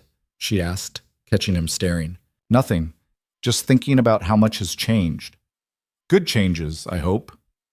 Mostly good, some terrifying. Such as? Such as realizing I can't imagine my life without you in it anymore." Victoria's expression softened. "That's terrifying?" "A little. I spent so long convinced I was better off alone that needing someone feels dangerous. And yet here we are. Here we are." Their food arrived and they ate slowly, talking about everything and nothing. The new project proposal they were reviewing, Sophie's latest obsession with learning guitar, Emma's campaign to adopt a dog despite Liam's repeated refusals. Normal things, domestic things, the kind of conversation that would have seemed impossible a year ago. Liam waited until dessert to bring up the real reason he'd insisted on Marcello's. "Do you remember our first dinner here?" he asked. Victoria smiled. "How could I forget? I had a minor breakdown when my card was declined. You handled it with a lot more grace than I would have. I wanted to disappear into the floor. You saved me from complete humiliation. I just paid for dinner. You did more than that. You made me feel like it wasn't the end of the world, like one embarrassing moment didn't define everything." She reached across the table and took his hand. "That's when I knew you were different. You saw me at my worst and didn't judge me for it. Your worst wasn't that bad. You haven't seen me during quarterly board meetings. I've seen you stressed. I've seen you angry and frustrated and ready to throw your laptop out a window. I've seen you at 3 a.m. working on proposals that didn't need to be perfect, but you made perfect anyway." Liam squeezed her hand. "And I love all of it, even the parts that drive me crazy." "I drive you crazy?" "Constantly, in the best way." Victoria's eyes were bright, and Liam knew he needed to do this now before he lost his nerve. He stood up, pulling the ring box from his pocket, and watched her expression shift from confusion to understanding to something that might have been hope. "Liam, let me say this before I panic and sit back down." He opened the box, revealing the ring he'd spent 2 months choosing. Simple, elegant, a single diamond that had cost more than he was comfortable with, but less than Victoria probably expected. A year ago, I was standing under the awning outside trying to convince myself to leave before you showed up. I was so sure this was a mistake, so convinced I didn't belong in your world that I almost walked away before we even started.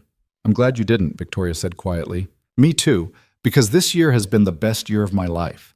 Not because everything was perfect, it wasn't, but because I got to go through all of it with you, the good stuff and the hard stuff and everything in between. Liam took a breath. You make me want to be better. Not because I'm not good enough for you, but because you make me believe I can be more than I thought I could be. You make me braver and stronger and less afraid of letting people in. Tears were streaming down Victoria's face now, but she was smiling. I love you, Liam continued. I love your strength and your kindness, and the way you never let me get away with my own bullshit. I love that you love my daughters like they're yours. I love that you challenge me and support me and somehow manage to do both at the same time. He dropped to one knee, aware of the other diners starting to notice but not caring. Victoria Hale, will you marry me? For a second that felt like an eternity. She just stared at him. Then she was nodding, tears falling faster, words tumbling out. Yes, yes, of course, yes, yes. Liam slipped the ring onto her finger with shaking hands, and then she was pulling him up and kissing him, laughing and crying at the same time. The restaurant erupted in applause, and Liam heard someone call for champagne, but all he could focus on was Victoria in his arms, saying yes, choosing him despite every reason she'd had to walk away. They stayed at Marcello's for another hour, fielding congratulations from strangers and trying to process what had just happened. Victoria kept looking at the ring like she couldn't quite believe it was real. I can't believe you proposed here, she said eventually, at the scene of my most embarrassing moment. I wanted to turn it into a good memory. Mission accomplished. She looked at him, her expression suddenly serious. You know my board is going to have opinions about this. Let them have opinions, and there will be a prenup discussion. I assumed there would be. And my schedule is insane, and I'm not great at work-life balance, and I'll probably drive you crazy with how much I try to plan everything. Victoria. Liam took her hands. I know who you are. All of it. And I'm still here. I'm still asking you to marry me. Because I don't want a perfect person with a perfect life. I want you exactly as you are. She kissed him again, softer this time. I don't deserve you. Yes, you do. We both deserve this. They drove back to Victoria's penthouse through the rain, and Liam called Maya from the car to break the news. Finally, Maya practically shouted. I've been waiting for you to get your act together for months. Did she say yes? She said yes. Of course she did. She's smarter than you are. Maya paused. How are you feeling? Terrified, happy, both. That sounds about right. Can we tell the girls? Not yet. I want to tell them in person tomorrow. They're going to lose their minds. Sophie's already designed 3 different wedding cakes. Of course she has. After he hung up, Victoria was watching him with amusement. Your sister is very invested in our relationship. She's been planning our wedding since the first date. Smart woman. They spent the rest of the night on her couch, talking about the future in a way they hadn't allowed themselves to before. Wedding timelines and living arrangements, and how to blend their lives without losing themselves in the process. It wasn't all romantic declarations. There were practical discussions about the twins and custody schedules, and whether Victoria's penthouse was the right place to raise a family, or if they should find something new together. I want the girls to feel like it's their home too, Victoria said, not just a place they visit when they're with us. You sure you want to take on full-time parenting? It's not the same as weekend visits. I'm sure. I love them, Liam. They're part of you, which means they're part of us. They can be a lot. So can I. We'll figure it out. Around midnight, Victoria fell asleep against his shoulder, and Liam sat there in the quiet penthouse thinking about how impossibly lucky he was. A year ago, he'd been drowning, convinced he was going to lose everything. Now he had a business that mattered, a woman he loved who loved him back, and a future that looked nothing like the one he'd imagined but was better in every way that counted. The next morning, Liam picked up the twins from Maya's and took them out for breakfast. They knew something was up. He never took them to the fancy pancake place unless it was a special occasion. Did you ask Victoria to marry you? Sophie demanded before they'd even ordered. What makes you think I was going to ask her to marry me? Because you had that look yesterday. The nervous look. Emma leaned forward. Did she say yes? Liam pulled out his phone and showed them the photo he'd taken of Victoria's hand with the ring on it. Both girls erupted in squeals loud enough to turn heads in the restaurant. Does this mean she's going to be our stepmom? Emma asked. If that's okay with you guys. Are you kidding? We love her. Sophie was practically bouncing in her seat. Can we call her Mom? The question caught Liam off guard. I don't know, sweetheart. That's something you'd have to talk to her about. What if she doesn't want us to? Then you call her Victoria, and that's fine too. What matters is that she loves you and you love her. The name doesn't change that. They spent breakfast planning the wedding with the kind of elaborate detail only 9-year-olds could manage. Sophie wanted doves and a chocolate fountain, and for the ceremony to be at the Space Needle. Emma wanted everyone to wear purple, and for there to be a dog in the wedding party. Liam listened and took notes and tried not to think about what Victoria's reaction would be to a purple-themed Space Needle wedding with doves and a dog. Later that afternoon, they went to Victoria's penthouse for dinner. She'd spent the day cooking, actually cooking, not ordering in, and the kitchen smelled like garlic and something that might have been burning. I'm attempting chicken parmesan, she announced when they arrived. It's either going to be amazing or inedible, no in between. The twins hugged her, both talking at once about the wedding and their ideas, and could they please have a dog in the ceremony. Victoria handled the chaos with patience, answering their questions seriously, and Liam watched from the doorway, feeling his chest get tight. This was his family, imperfect and chaotic, and held together by choice rather than obligation. And it was everything. Dinner was slightly burned but edible, and they ate at Victoria's dining table that finally felt too big because it was meant for 12, and there were only 4 of them. Afterward, while Liam was cleaning up, he heard Victoria talking quietly with the twins in the living room. Can we call you Mom? Sophie was asking. Or is that weird? It's not weird at all, Victoria said. But you don't have to if you don't want to. I'm not trying to replace anyone. We don't remember our mom, Emma said matter-of-factly. She left when we were little. You're the only mom we've really had. Then I'd be honored if you wanted to call me Mom. Liam had to turn away and grip the counter, overwhelmed by the simplicity of it. How easily the twins had accepted Victoria into their lives. How naturally she'd stepped into the role. How much they all needed each other in ways none of them had expected. The following months were a blur of wedding planning and business growth and learning to live together in a way that worked for everyone. They decided to buy a new house rather than try to make either of their existing places work. Something big enough for all of them, but not so big it felt empty. The twins got to pick their rooms, and Victoria insisted on a home office for Liam, even though he protested he didn't need one. You need space that's yours, she'd said, just like I need space that's mine. We can be together and still have our own things. It was another lesson in balance, in understanding that love didn't mean merging into one person, but rather 2 people choosing to build something while staying themselves. Carter Hale continued to grow. They'd taken on 2 more projects, hired a small staff, and established themselves as a viable alternative to the massive development firms that dominated Seattle. It wasn't making them rich. Victoria was already rich, and Liam had learned to be okay with that. But it was sustainable and meaningful, and making a real difference in communities that desperately needed it. Pinnacle Holdings had quietly dissolved after the settlement and some additional SEC investigations Victoria's friend had initiated. Turns out their entire business model had been built on questionable practices, and once someone started actually looking, the whole thing had collapsed. Liam felt a vicious satisfaction about that for exactly 1 day before deciding it wasn't worth the energy. They were gone, he was moving forward, and that was enough. 6 months after the proposal, on a Saturday in early June, Liam and Victoria got married. Not at the Space Needle, despite Sophie's lobbying. Not with doves or a chocolate fountain or a purple color scheme. They'd chosen a small venue in the San Juan Islands, intimate and beautiful, with room for 50 people and a view of the water that took Liam's breath away when he saw it. The ceremony itself was simple. Maya stood up as Liam's best woman, and Victoria's CFO, Sarah, who'd become a close friend over the past year, stood up as her maid of honor.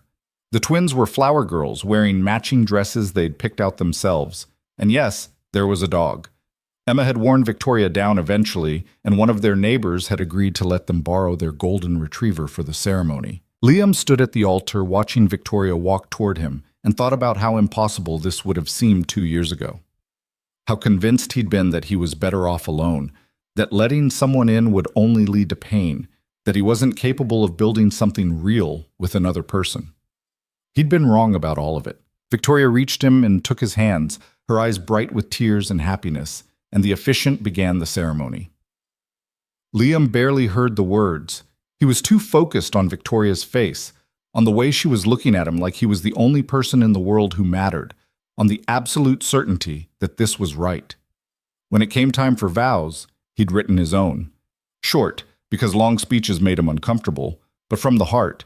Victoria, a year and a half ago, I was convinced I didn't deserve good things, that I was meant to struggle alone, to carry everything by myself, to never ask for help or admit when I was drowning. You proved me wrong about all of it. He squeezed her hands. You taught me that accepting help isn't weakness, it's wisdom. That love doesn't make you smaller, it makes you braver. That being vulnerable with someone who deserves it is the strongest thing you can do. His voice cracked slightly. Thank you for not giving up on me when I gave up on us. Thank you for loving my daughters like they're yours. Thank you for building a life with me that's better than anything I could have imagined alone. I promise to keep working on being the partner you deserve. I promise to let you in even when it's scary. And I promise to love you for the rest of my life, exactly as you are. Victoria was crying openly now, not bothering to hide it.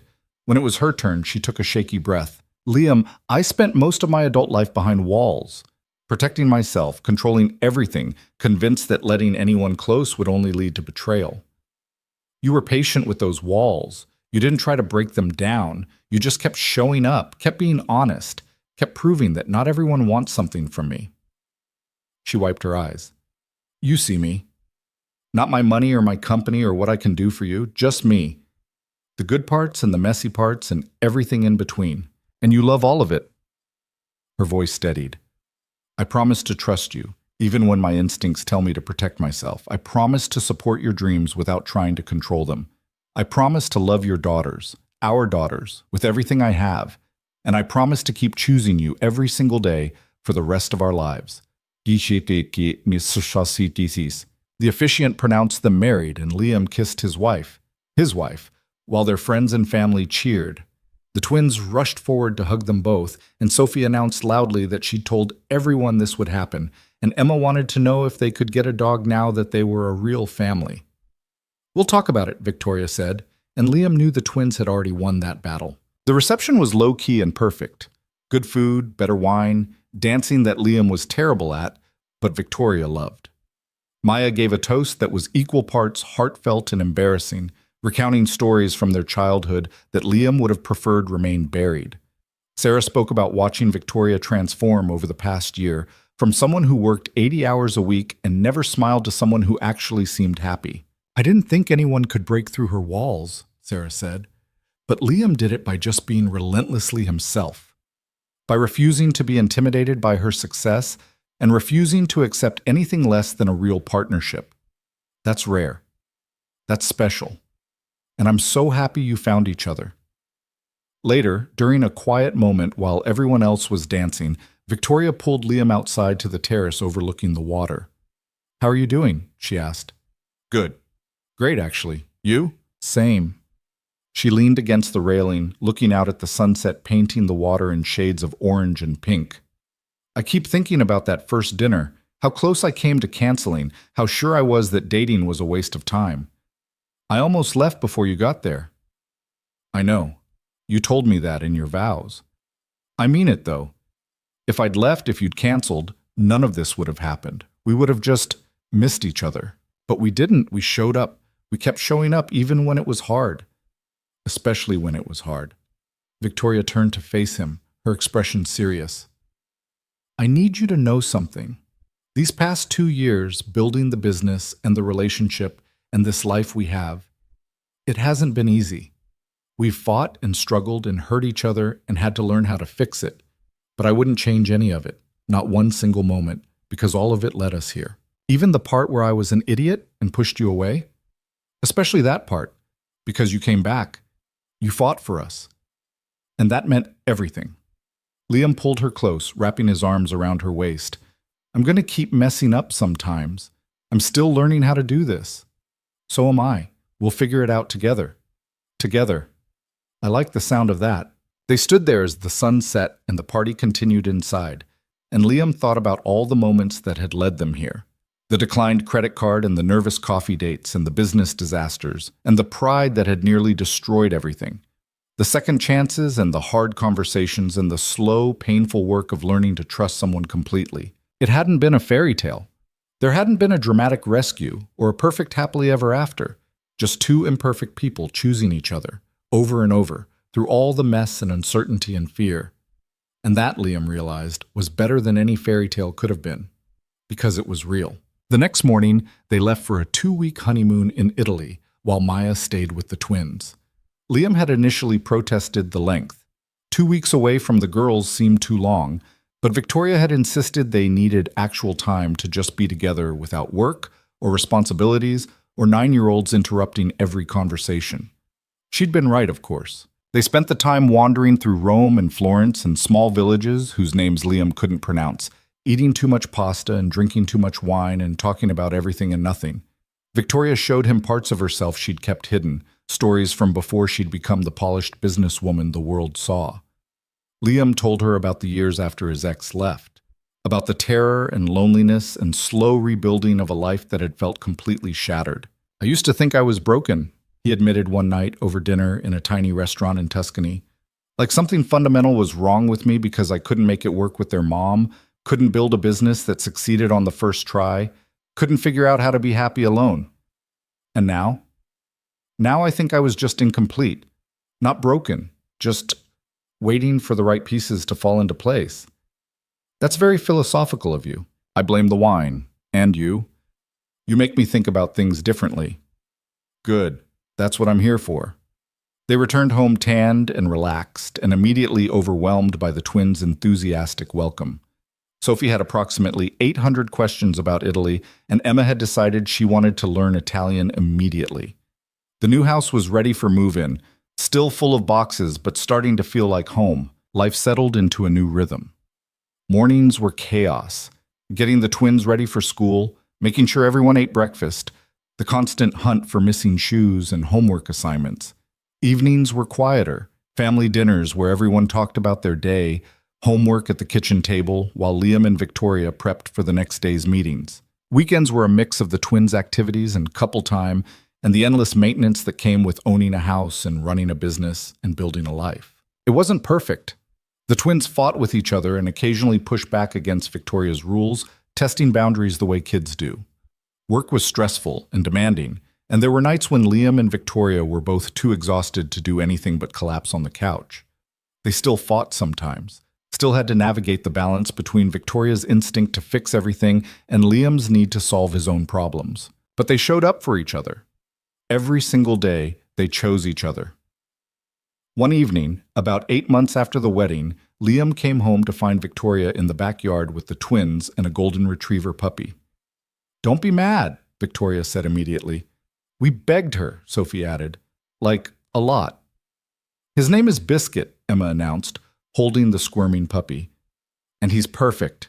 Liam looked at his wife, at his daughters, at the puppy that was definitely going to destroy at least 3 pairs of shoes before they figured out training, and he started laughing. "You couldn't resist them, could you?" "They made a very compelling presentation," Victoria said, "complete with charts and statistics about the benefits of pet ownership. I taught them well. Too well. I never stood a chance." That night, after the twins were asleep and the puppy was contained in his crate, Liam and Victoria sat on their back porch watching the stars. "Are you happy?" Victoria asked quietly. "Yeah, I really am. You?" "More than I ever thought I could be." She leaned against his shoulder. "I keep waiting for the other shoe to drop, for something to go wrong, but it hasn't. We're just happy. We earned it." "Did we?" "We fought for it. We chose it. We built it from scratch, when we could have walked away. Yeah, we earned it." Victoria was quiet for a moment, then said, "Thank you." "For what?" "For not giving up on me when I made it hard. For being patient with my walls and my fear and my need to control everything. For teaching me that letting someone in doesn't mean losing myself.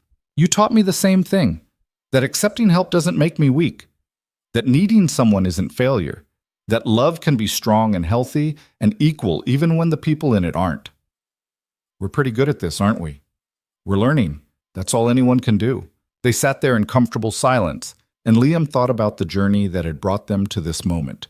Two people from completely different worlds who probably shouldn't have worked but did anyway, because they'd been willing to do the hard work, to have the difficult conversations, to keep choosing each other even when walking away would have been easier. A year and a half ago, he'd been standing in the rain outside Marcello's, convinced he didn't belong in Victoria's world. Now he understood that they'd built their own world together, one that didn't belong to either of their old lives, but was uniquely theirs. It wasn't perfect. It would never be perfect. But it was real and honest and built on a foundation solid enough to weather whatever came next. And that was more than enough. That was everything. Inside, Biscuit started whimpering, and one of the twins, probably Emma, could be heard sneaking downstairs to comfort him despite strict instructions to stay in bed. Victoria sighed and started to get up, but Liam pulled her back. Let her have a few minutes. He'll settle down. We're going to regret this puppy, aren't you? Absolutely. But the girls will love him, and that's what matters. When did you become so wise about parenting? Since I married someone who makes me want to be better at it. Victoria kissed him, soft and sweet, and Liam thought about how far they'd come. From strangers to partners to this, a family, imperfect and chaotic and absolutely right. The rain started again, gentle drops pattering on the roof of their porch, and Liam remembered that first night. The declined credit card, the awkward conversation, the moment when he'd chosen kindness over judgment and changed both their lives in the process. Sometimes the best things in life came from showing up when you wanted to run, from choosing vulnerability over safety, from believing that good things could happen even when every past experience said otherwise. Sometimes love wasn't about finding someone perfect.